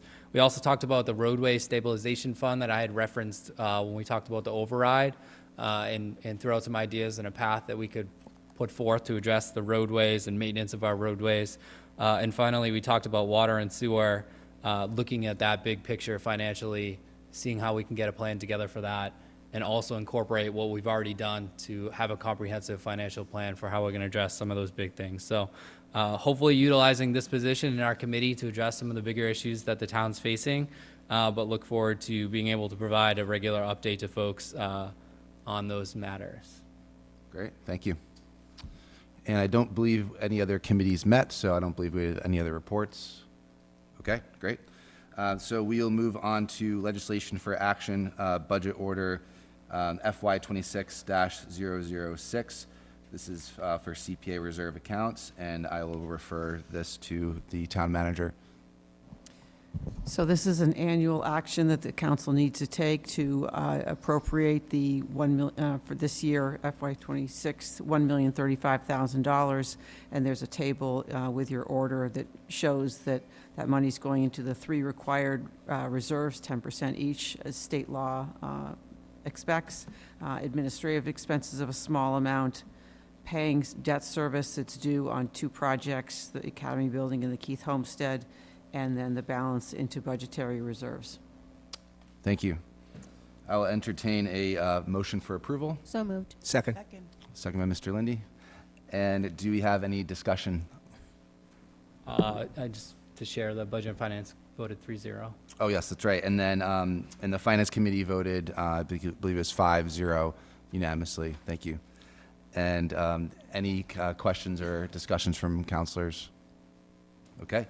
I'll entertain or rather, we just did that. All those in favor? Aye. Aye. And any opposed? And motion passes. Thank you. Okay, we'll move on next to FY 25-060, capital plan transfers for FY 2026, and I will refer to the town manager. This order would transfer $633,230.93 from the Capital Stabilization Fund and the Ambulance Receipts for Appropriation Fund to be used to pay the lease payments for the various vehicles and equipment that the town has previously obligated itself to for FY26. We'd like to do this at this point in the year so it's ready for those payments to be made as soon as the next fiscal year starts. Thank you. I will entertain a motion for approval. I have just a, do you want me to? Oh, the committees. Oh, we'll do that first. Sorry. Yeah, so Finance Committee voted unanimously to approve, and then Budget and Finance. Yeah. Budget and Finance voted 3-0. Oh, and then Finance was Yeah. 5-0. Yeah, so Finance and Budget and Finance. And just a quick comment on that too, just while we talked about it at the Budget and Finance Committee, to your best understanding, we're not adding any vehicles. Just, I thought it was important for folks to know we're replacing vehicles. We did talk about that at Budget and Finance. I To the believe best so. of your knowledge. To the best of my knowledge. Thank you. Great. And then I now will entertain a motion for approval. So moved. Councilor Second. Striggles and Councilor Hunt, thank you very much. And all those in, or rather, any further discussion? Just one question. For the town, do we typically do revolving leases on most of the emergency vehicles? Is that kind of the way that That's we've got my it set up? understanding. That's been the preferred method to Okay. acquire vehicles, to be able to at least purchase them over time. Okay, that's all. Any further discussion? All those in favor? Aye. Any opposed? Motion passes. Next, we'll move on to Order FY 25-061, contractual buyouts. And again, back to the town manager. So the town maintains, as you know, its employee liability fund, which is specifically set up for the purpose of paying out some liabilities that the town may be obligated to employees who are separating from service or other situations. In this case, right now, this order is for $118,700. We have two long-term firefighters who are retiring on disability retirements who are owed for sick time that they've accumulated. And then we have a salary settlement for an employee at the library, and thus those two items make up the total that I mentioned. Thank you. And I'll ask Councilor Murphy for an update for Budget and Finance. Yes, Budget and Finance voted for 3-0 for this. We also talked about, just if I could give a quick update on that. We also talked about the liability in general of some of these retirement accounts, and knowing that previous contracts could be years, decades ago that were negotiated have since changed over time to maybe help address some of this liability on the town. And so the Budget and Finance Committee talked about exploring what that liability is from a big picture standpoint and just what is on forecast for the years to come. So something we potentially would look at, but just thought it would be helpful for that context as well. And yes, Budget and Finance voted 3-0 for approval. Thanks. It's important context. Thank you for that. And Finance Committee also voted unanimously to approve, so I will entertain a motion for approval. So move. Councilor Hunt, and then do I have a second? Second. Thank you, Ms. Ellenberg. And any discussion from councilors? I have one more question, I guess, for the town manager, and our attorney can shut me off for this if I ask it wrong. But because we have 2 retiring fire employees, and we have potential 4 being asked in the override, will these 2 be replaced? Is that the intention or filled? Well, as you know, we eliminated one position. If the override doesn't pass, we had eliminated one position that's going to be open because of these 2 retirements, so we would only fill 1. Okay, thank you. Any other discussion?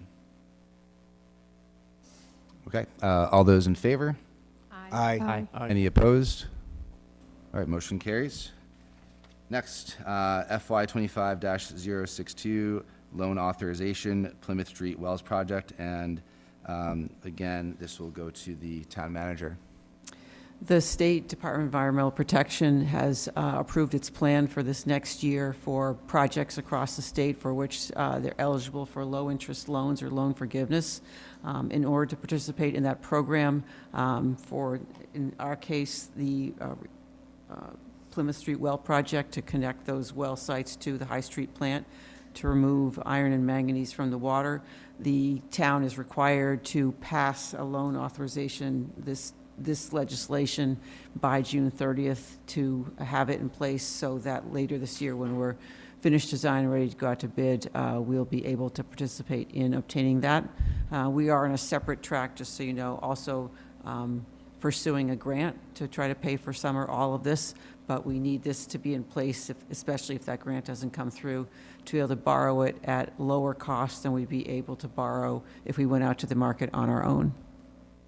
Great, thank you. And Councilor Murphy again, Budget and Finance? Voted 3-0. Excellent. And then I also believe Finance voted unanimously to approve. Do I have a motion for approval? Motion. Thank you, Ms. Ellenberg.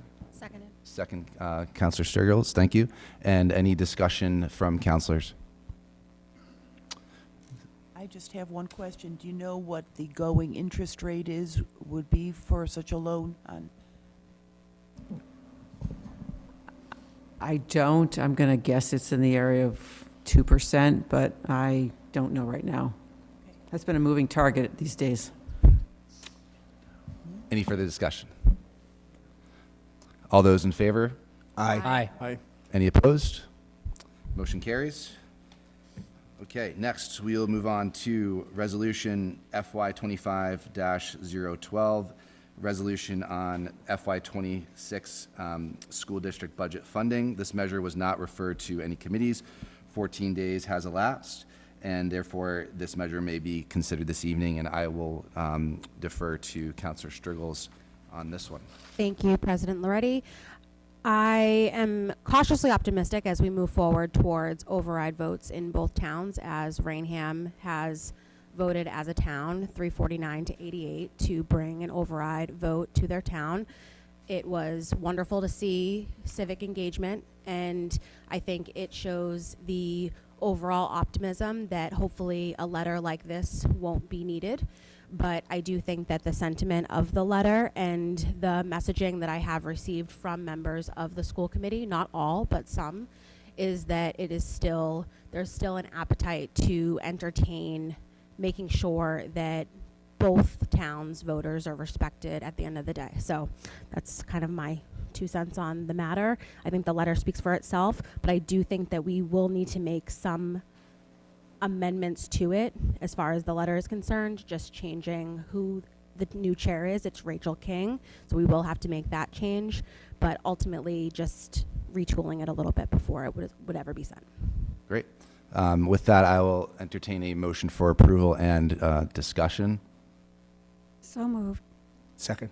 Councillor Hunt and Councillor Lindy. And discussion, Councillor Striggles, do we want to make any amendments to that language? Yes, I would make an amendment to obviously change who the president and vice president are at the top, but also to change who the letter is being sent to. It should be Rachel King, chairwoman, and dear Chairwoman King and committee members. She's the new chair of the school committee. Okay. Councilor Striggles, it also references an April 16th meeting in here, so we should change that to the next meeting date. You also may want to amend the bottom as signed by Dr. Kevin Perry as president. Yes, that as well, to change to you. Okay, so just in summary, the amendment on the table is to change the letterhead at the top to the current council, to the recipient, which would be Chairwoman King, and then we would obviously address that to her, and then we would change the date of April 16th to their next date, and then I believe the final amendment would be to have the signature at the bottom be from myself as town council president. Is that correct? Correct. I'll entertain a motion to approve those amendments. Motion. Second. Thank you, Councillor Murphy and Councillor Hunt. All those in favor of those amendments? Aye. Aye. Any opposed? Okay, so now I'll entertain a motion to approve the resolution and the letter as amended. So moved. Second. Thank you, Councillor Hunt and Councillor Lindy. And all those in favor? Aye. Any opposed? Aye, me. Okay. Thank you.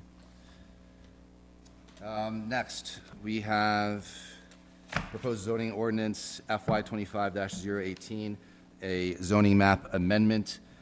This was originally introduced by Councillor Chase, and I believe Councillor Perry was going to substitute as the sponsor of this. So with that being said, because Councillor Perry is not here tonight, I would entertain a motion to continue this to our next meeting. Do I have that motion? Second. Thank you, Councillor Strickland and Councillor Ellenberg. All those in favor?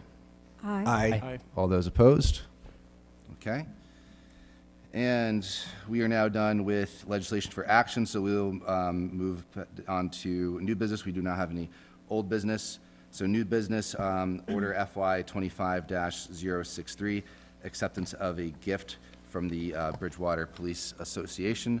I will ask the town manager to update on this one.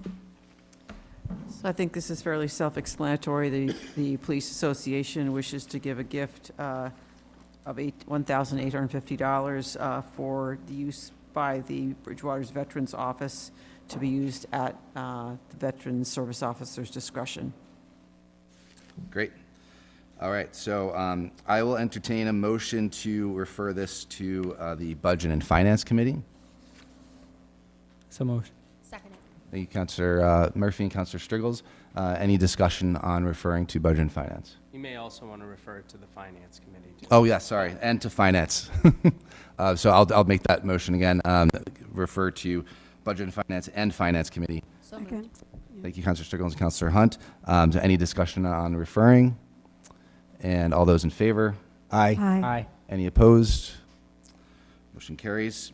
Next one, we have Order FY 25-064, an order creating an ad hoc TIF Oversight Committee for 60 to 86 Broad Street. So this is simply to set up the TIF Oversight Committee.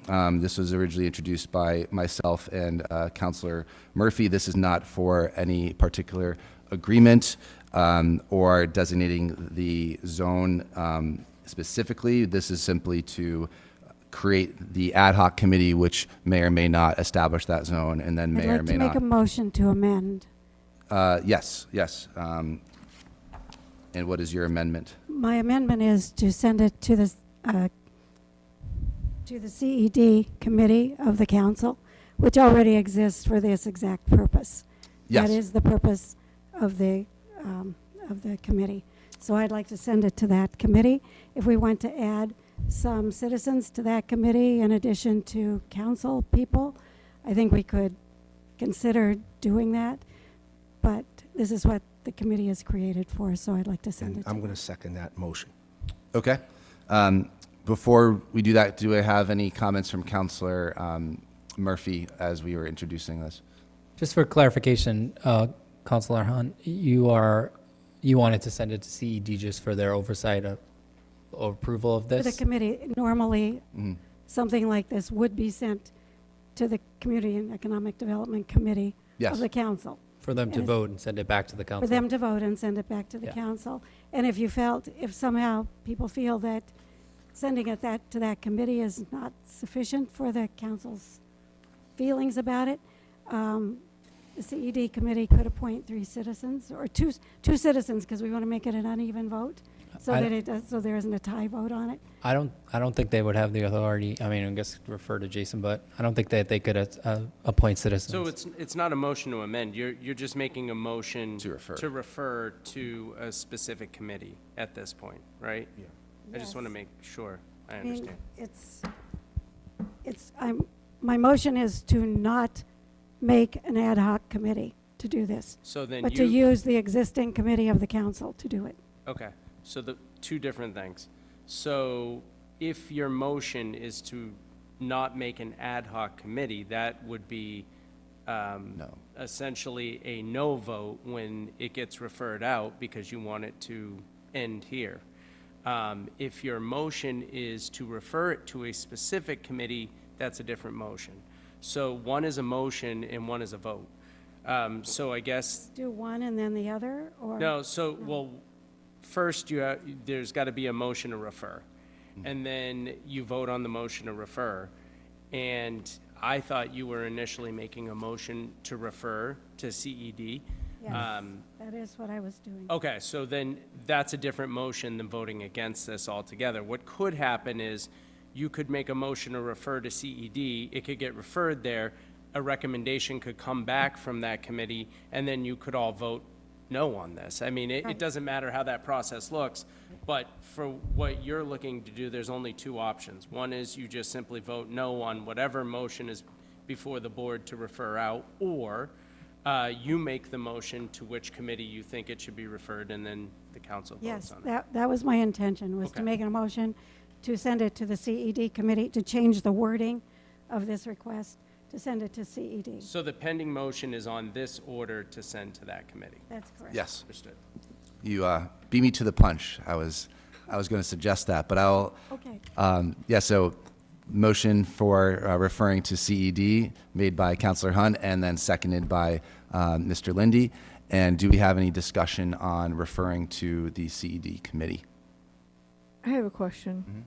Mm-hmm. So the ad hoc committee is just about the TIF and the tax rate and all that. So what would we be sending it to that committee for? For them to decide whether an ad hoc committee should look at the TIF? You would be sending it to your standing committee, which is the CED committee, to bring a reference back to the council to be voted on as these things that we just did before. To recommend whether we should form an ad hoc committee or not?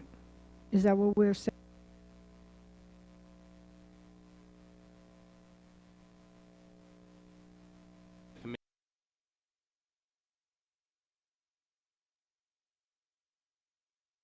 Possibility.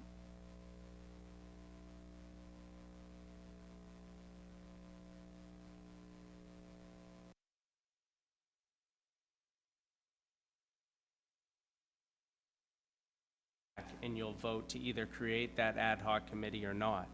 And if you don't create that ad hoc committee, that doesn't mean there's no way to do a TIF agreement, it just means you're not taking that route.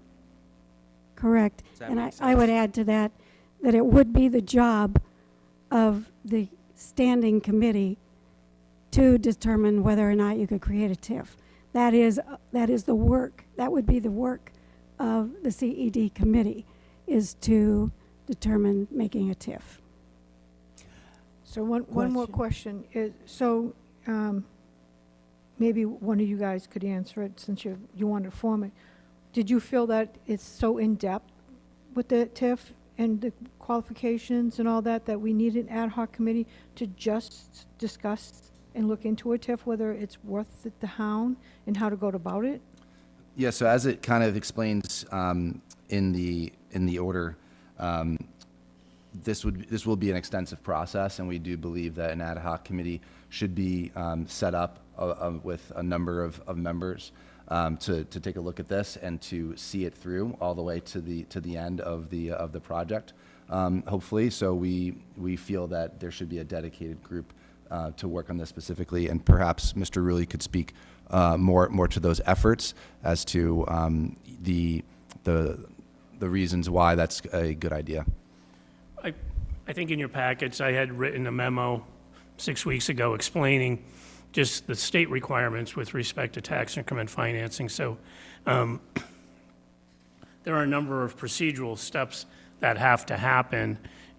So you can have something at the local level, but you also have to have approval at the state level to have an agreement go forward. There are certain milestones that have to be set forth. So, I mean, from my office's standpoint, it could be either or. But, I mean, we have to go through that process. Could it be done through the CET committee? Possibly, yeah. Could it be through an ad hoc? Yes.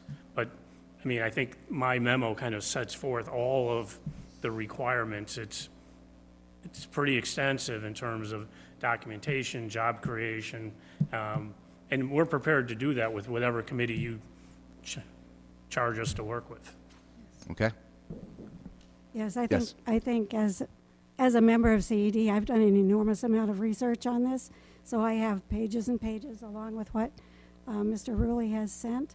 I would think that that's what CED members would do when something like this, you know, it's like you send things to the Budget and Finance Committee for them to figure out and send back a recommendation to you. That's their job, to look into it deeply.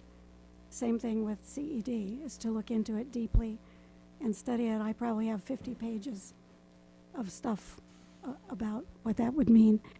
So it's fine. I mean, it's up to the council what you would do. I would like to change it to send it to the CED and have them do their work as they're appointed from the Yeah, the council. motion on the table is to send it to CED.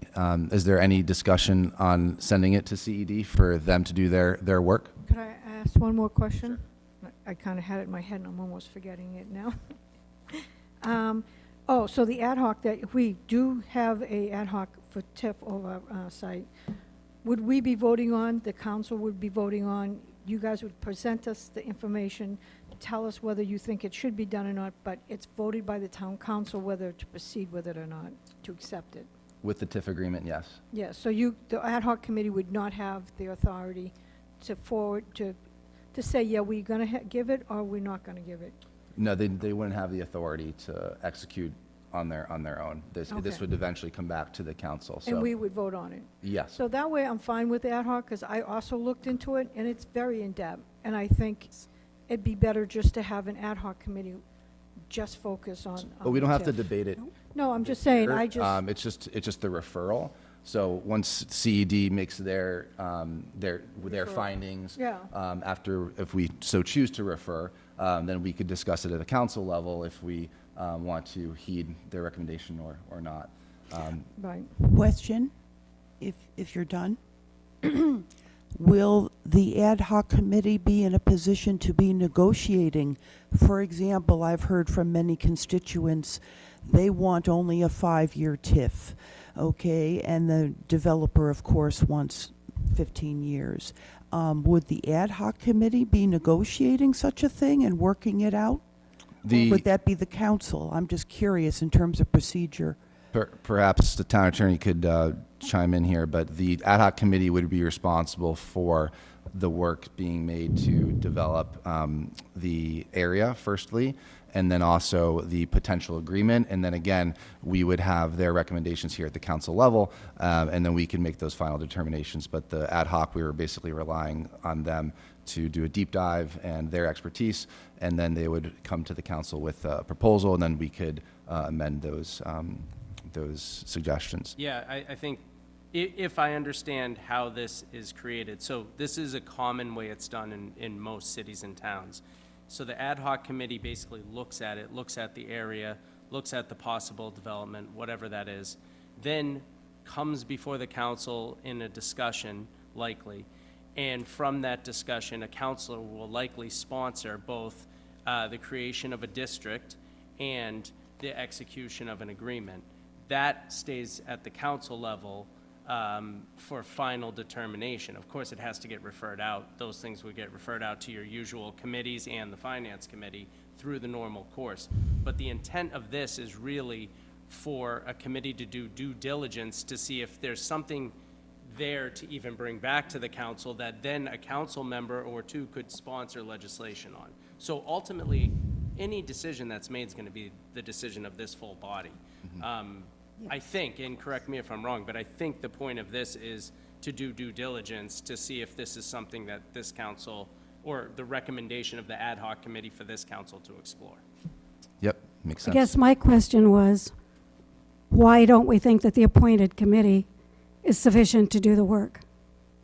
And that's something that you all can discuss as it's being hopefully referred to you, and then bring your findings to us, and then we can make a determination if we Right. want to Right. create the ad hoc committee or move forward with a potential TIF area and then a TIF agreement, relying on the CED as opposed to an ad hoc committee.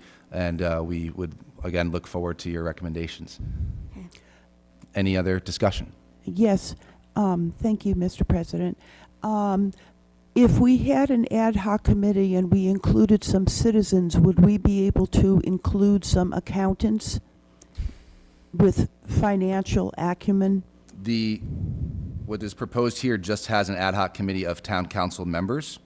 And again, we could discuss potentially broadening that scope. Yeah. Sure, I mean, I think you could. Okay. I think that what you're recommending, at least now, is just on the notion of referring. So we This got to is stay within the where- scope. where- Yeah, these are all ideas.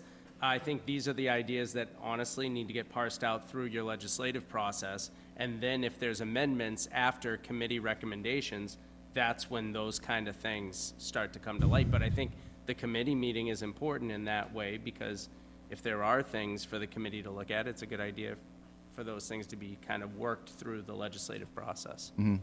I think part of my thing was we're all new, so we don't all know each other.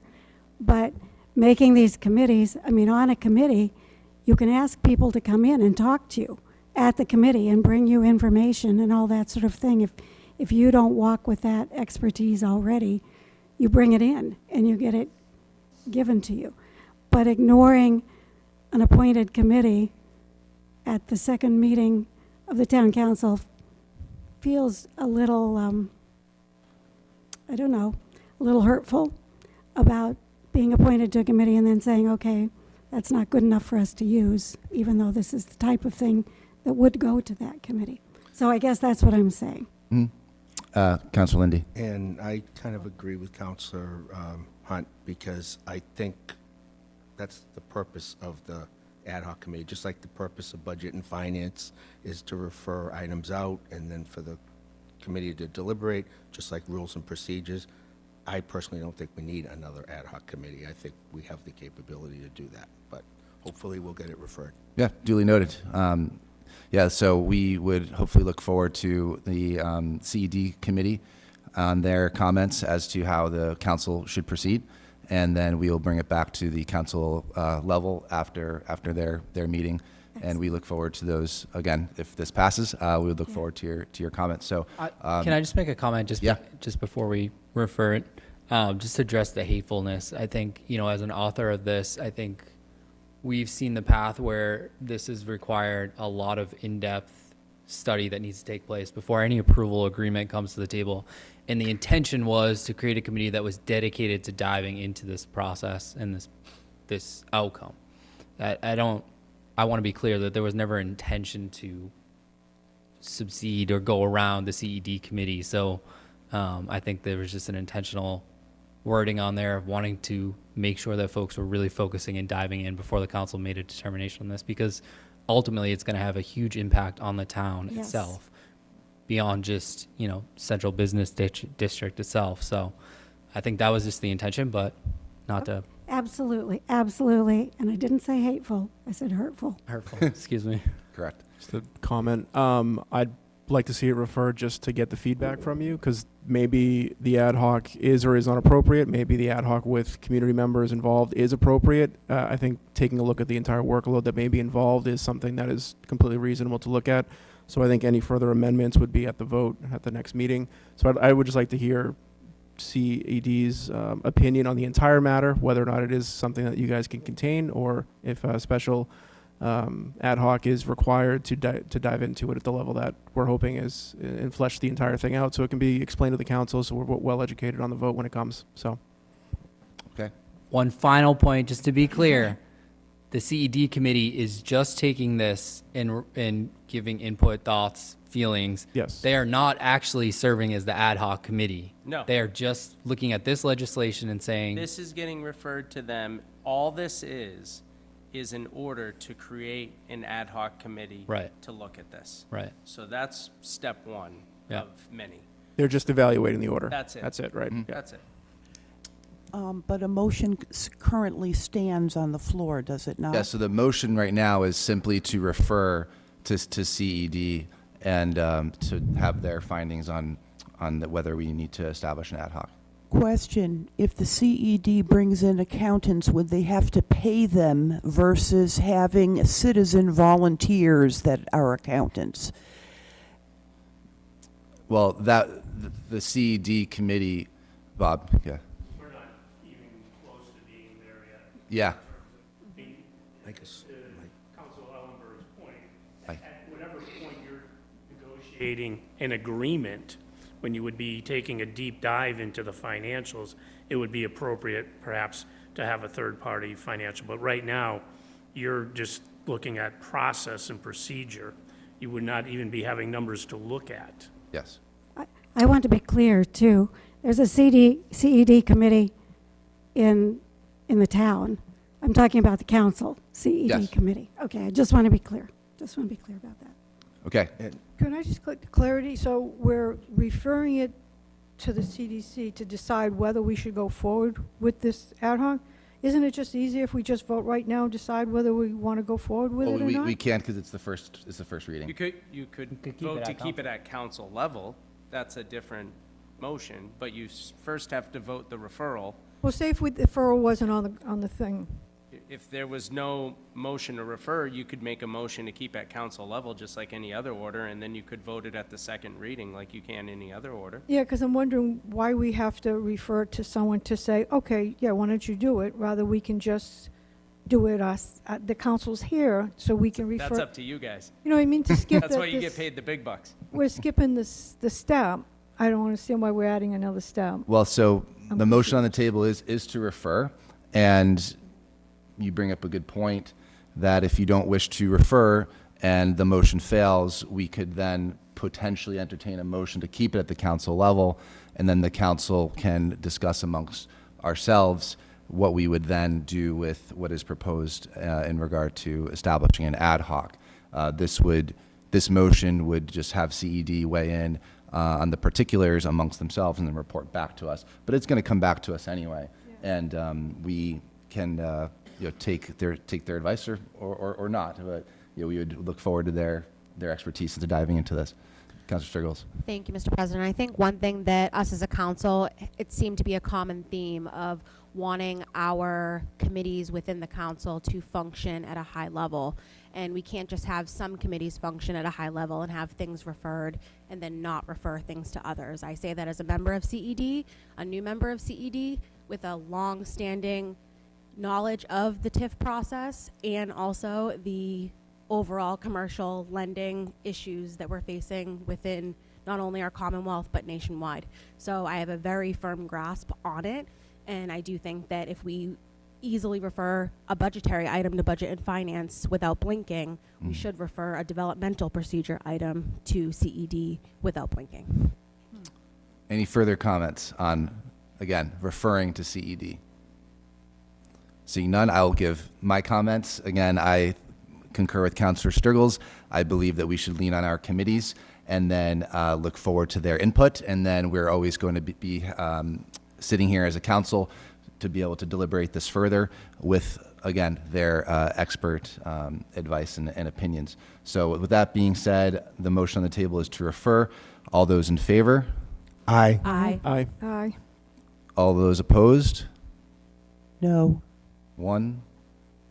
All right, one opposed motion will carry. That will be referred to CED. And the next item here is FY 25-065, acceptance of a grant from the Executive Office of Energy and Environmental Affairs. I will ask Town Manager Robinson to weigh in on this. Thank you. The town applied for and has received a $40,000 grant to update its open space and recreation plan. As you probably all know, communities are required to have an open space and recreation plan in order to be able to apply for various grants that come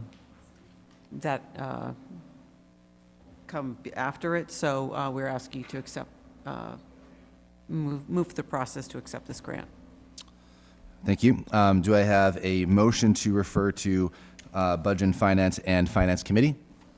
So move. Second. Councilor Hunt and Councilor Lindy, thank you. Any discussion on referring to Budget and Finance? All those in favor? Aye. Aye. Any opposed? Motion carries. Next, order FY 25-066, transfer order, flagpole returning funds to a one-time stabilization fund. I will ask Town Manager Robinson to weigh in on this one. This request is to move the monies that was previously moved to an account to be able to undertake the flagpole project and put it back in the one-time stabilization fund. After it was approved by the council, we learned that the Historic District Commission had jurisdiction over this project. We applied for their approval to be able to undertake the project. It was denied, and so there's no point to be able to move forward because it's not allowed. So this order would put the money back from whence it came. Thank you for that. Do I have Motion to table with explanation. Okay. Do I have a second? Second. I received a letter from the president of the Historic District Commission explaining why they didn't vote to have the money. And I'd like to share that with the council because I think there might be other opportunities for the 3 flagpoles that weren't being explicit in what was here at the. So can I read my letter? Yeah. Okay. Read his letter. It's from Dr. William Smith, who's the head of the HDC. And I'll skip some parts of it, but I will read what I have here. We are solely concerned about the placement of the 3 flagpoles. We did not discuss any of the types of flags. We were concerned that the flagpoles would distract from the green space and the garden, which the HDC worked very hard to design. We very much like the openness and sweep of the garden currently, that the current garden currently has, which may be compromised by 3 flagpoles. We were also extremely concerned that the pavers that were being used around the 3 flagpoles would be out of a different iteration from the existing ones. And the town facilities manager told us about the difference in the iteration of the pavers. We felt strongly we did not want them to look different. All concerns were aesthetic and design related. No mention was made of the 2 town by the two town representatives that the flagpoles and pavers would be installed by professionals. The drawings submitted in the application seem to be generated in-house and not by professional landscapers. There are various possibilities for the use of the 3 flagpoles. Please feel free to share my thoughts with your colleagues. So I wanted to make it clear, for one reason, that I didn't want it to seem that it was the flags themselves that were being opposed. It was the flag poles and their placement on the Academy lawn that was being opposed by the Historic District Commission, which that's part of their order. And so then, just on another little tiny side note, a very good suggestion was given to me by Councilor Lindy, and I've run it just verbally past a couple people, saying, why don't we put the 3 flag poles on the Summer Street property? The university is looking for that to be a lovely entrance to the university, and having the 3 flag poles there with the United States flag, the state flag, the town flag, and the POW flag under the United States flag might be a really lovely thing as you come down Summer Street there.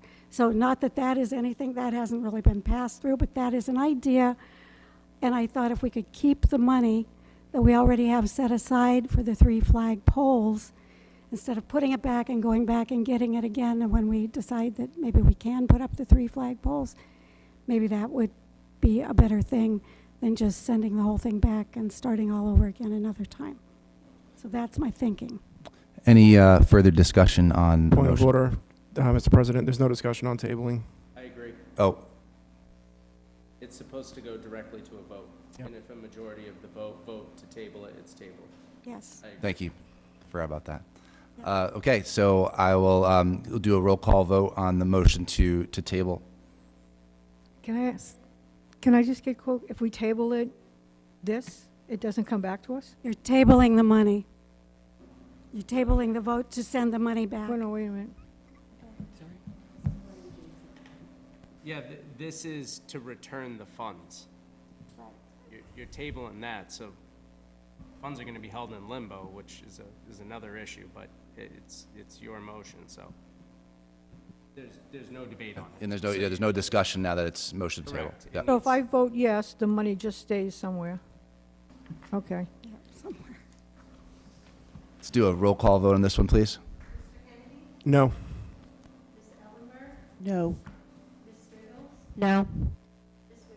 No. No. No. Yes. Yes.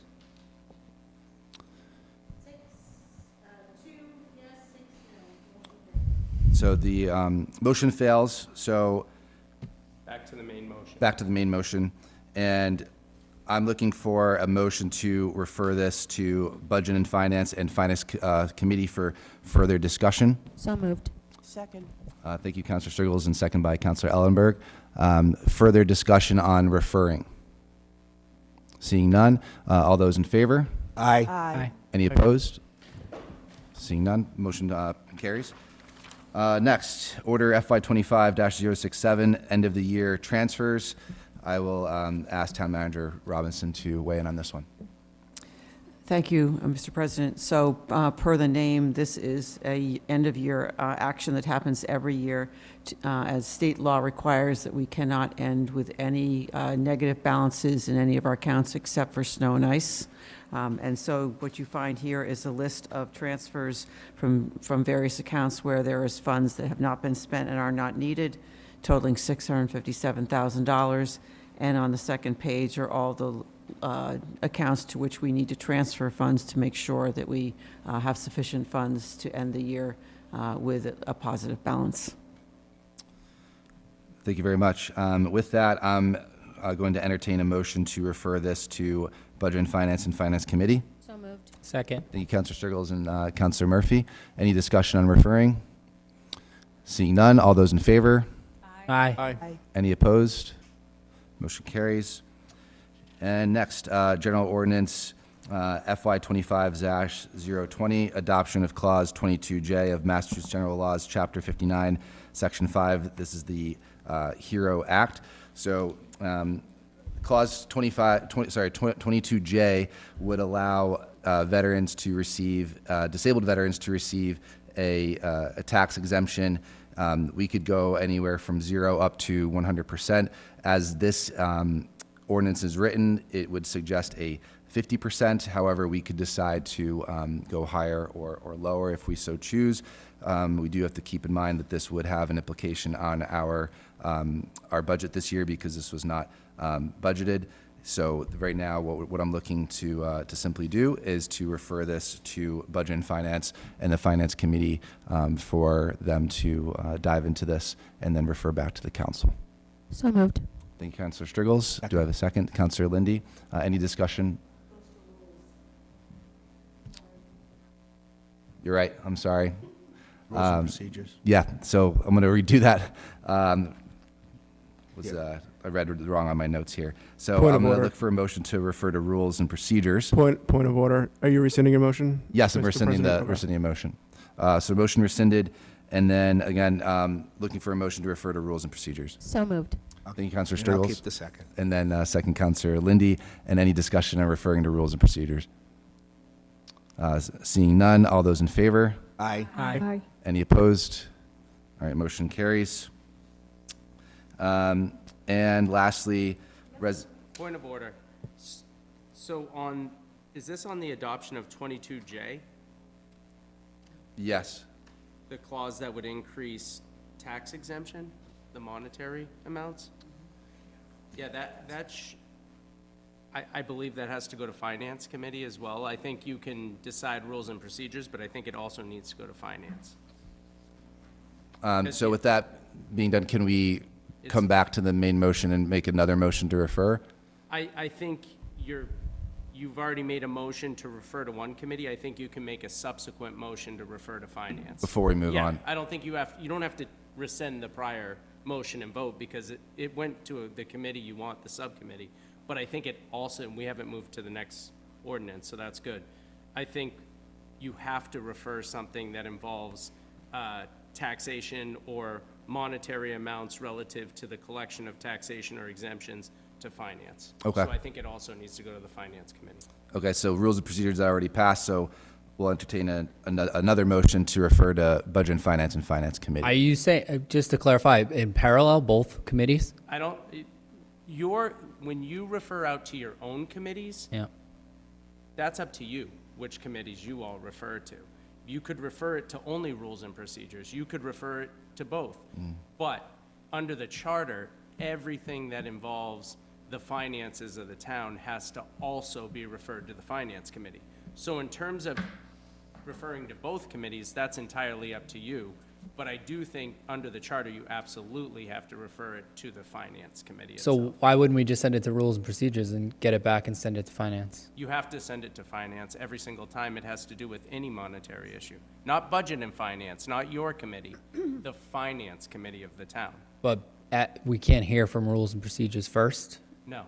Okay. So if they come back and they amend it, because they're getting it now, it has to go back to the Finance Committee again? Likely. Because it'll be an amended version. But they don't amend anything. Your committees don't amend anything. They make Yes. recommendations to the council to amend things. Right. So when it comes before the council, you can decide if it's something you're interested in looking into. And if it changes the nature of it, it should probably be re-referred to the Finance Committee, which does happen from time to time. Okay. Yep. Thank you for that. So with that being said, I'll entertain a motion to refer this to Budget and Finance Committee. So moved. Second. Councilor Stiggles, thank you, and Councilor Ellenberg. Discussion on referring to Budget and Finance Committee? Okay. All those in favor? Aye. Any opposed? Motion carries. Okay. Lastly, we have Resolution FY 25-013, resolution support for FY 2026 annual budget order.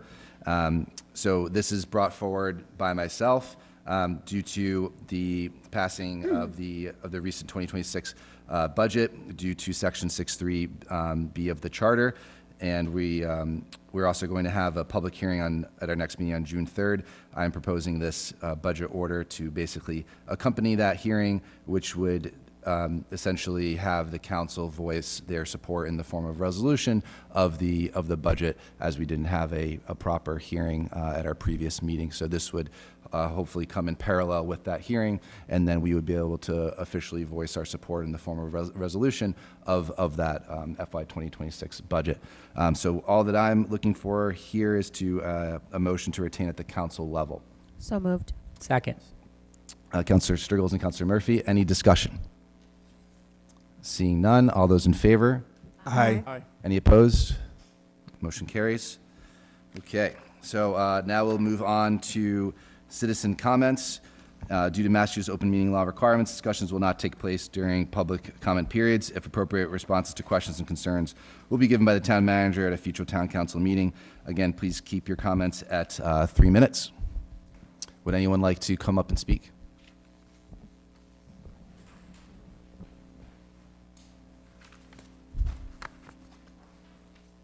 Carlton Hunt, Austin Street. I wanted to remind the council, or inform the council, I'm not sure which. I wish Mr. Rulli were still here.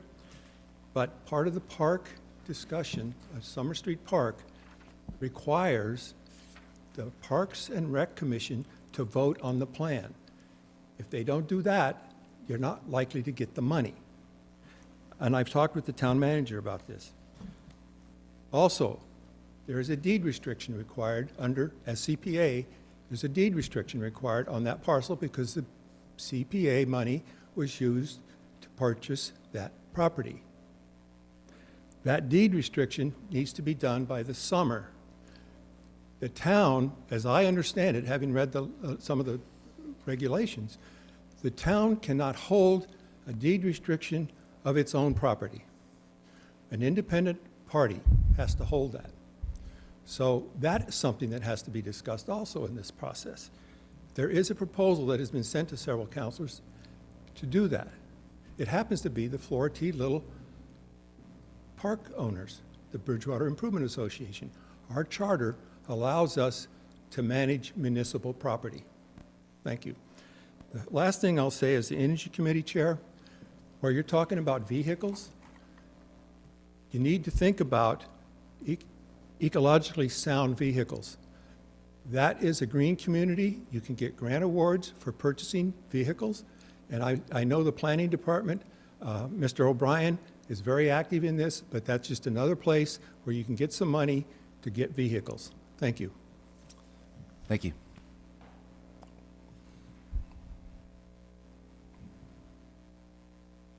John Donna, 261 South Street. Just want to recognize Councilman Murphy for his work on budget and finance. It's obvious that you spend a lot of time grinding numbers with the best and asking tough questions in the best interest of the town. So thank you for your work there. I just want to speak briefly regarding potential upcoming residential housing building in this town, MBTA or otherwise. If anyone's been coming to meetings the past few months, school committee or here, we've learned that, the BR classrooms are now 30+ students. And the levels aren't much better in the middle schools or the elementary schools. And if you've been coming to meetings, you know that the water quality is questionable, and there's not enough right now. So I think there has to be some serious questions about curbing residential building at this time, be it due to the MBTA law or otherwise. I think it's doing a disservice to our kids, it's doing a disservice to the teachers, and it's a disservice to the current residents of Bridgewater. So I hope my fellow residents will be active in speaking on this matter. Thank you very much. Thank you, John.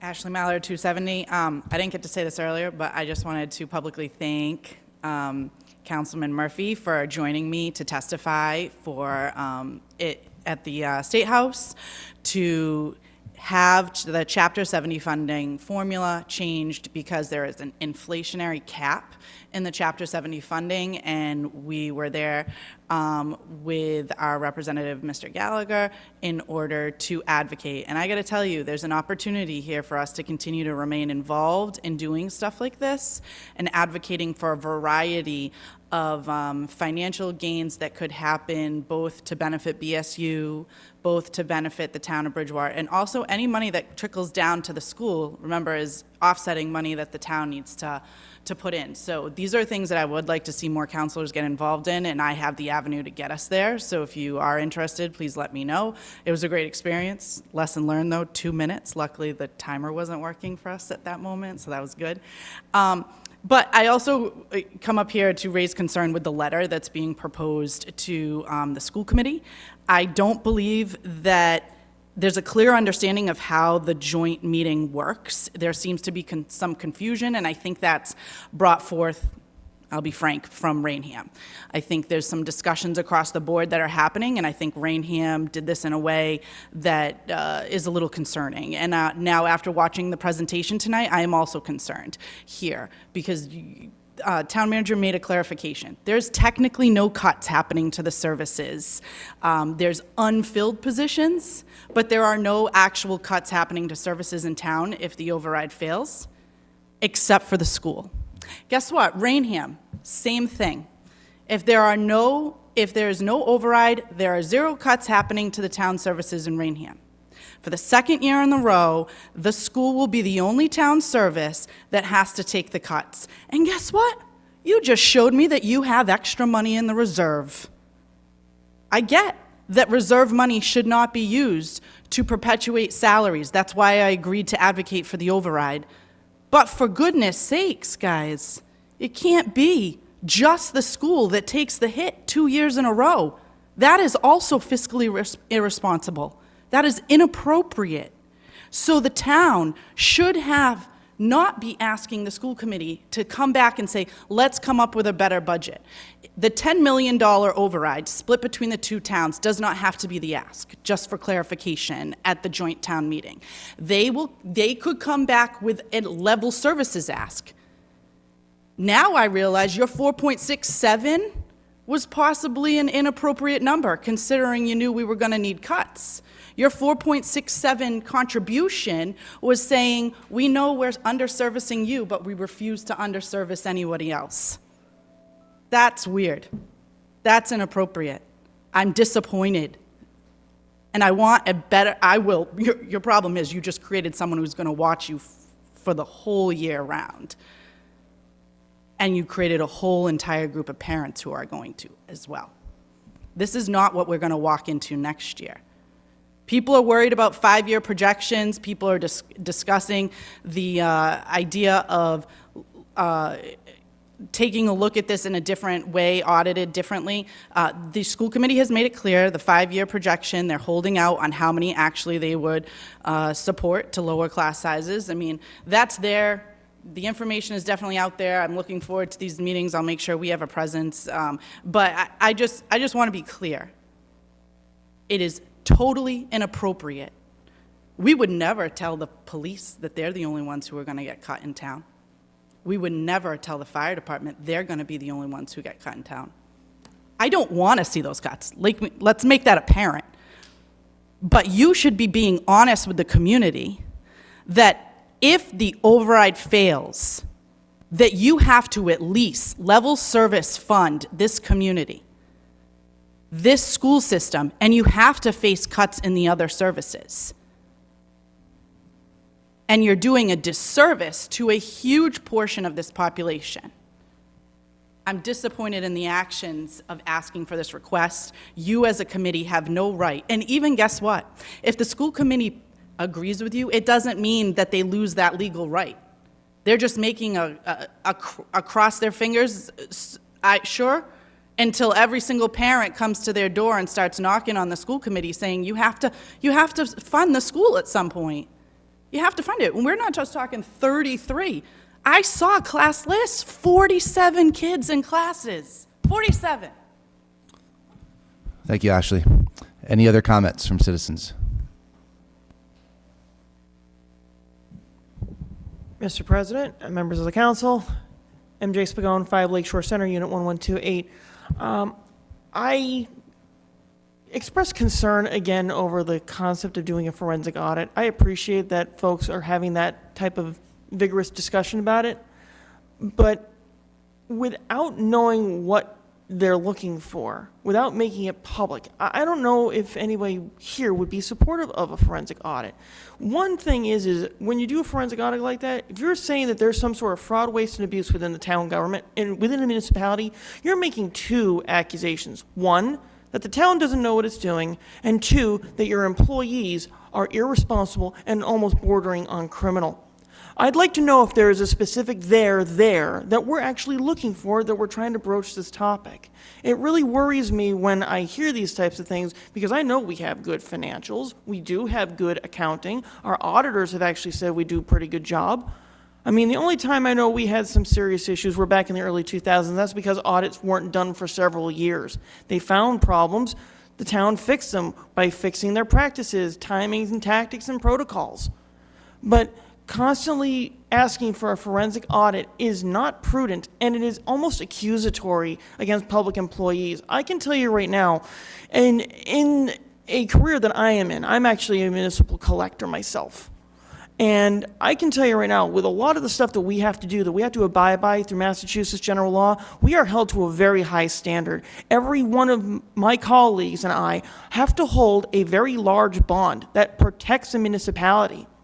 If we do something wrong that's not an error of omission or a scrivener's error, we face activating that bond. It protects your municipality. It doesn't protect us. I'm bonded for $150,000. If I screw up something major, guess who gets the $150,000? The municipality that I work for. Guess who has to pay that $150,000? Yours truly.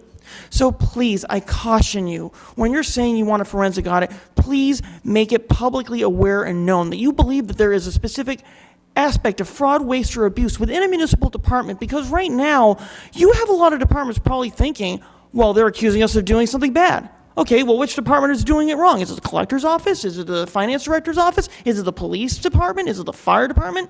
Please be specific. Please, in the interest of your constituencies, myself as a constituent as well, I ask you, I beseech you, hell, as the chair of the finance committee, I'd like to know what the particular issue is as well.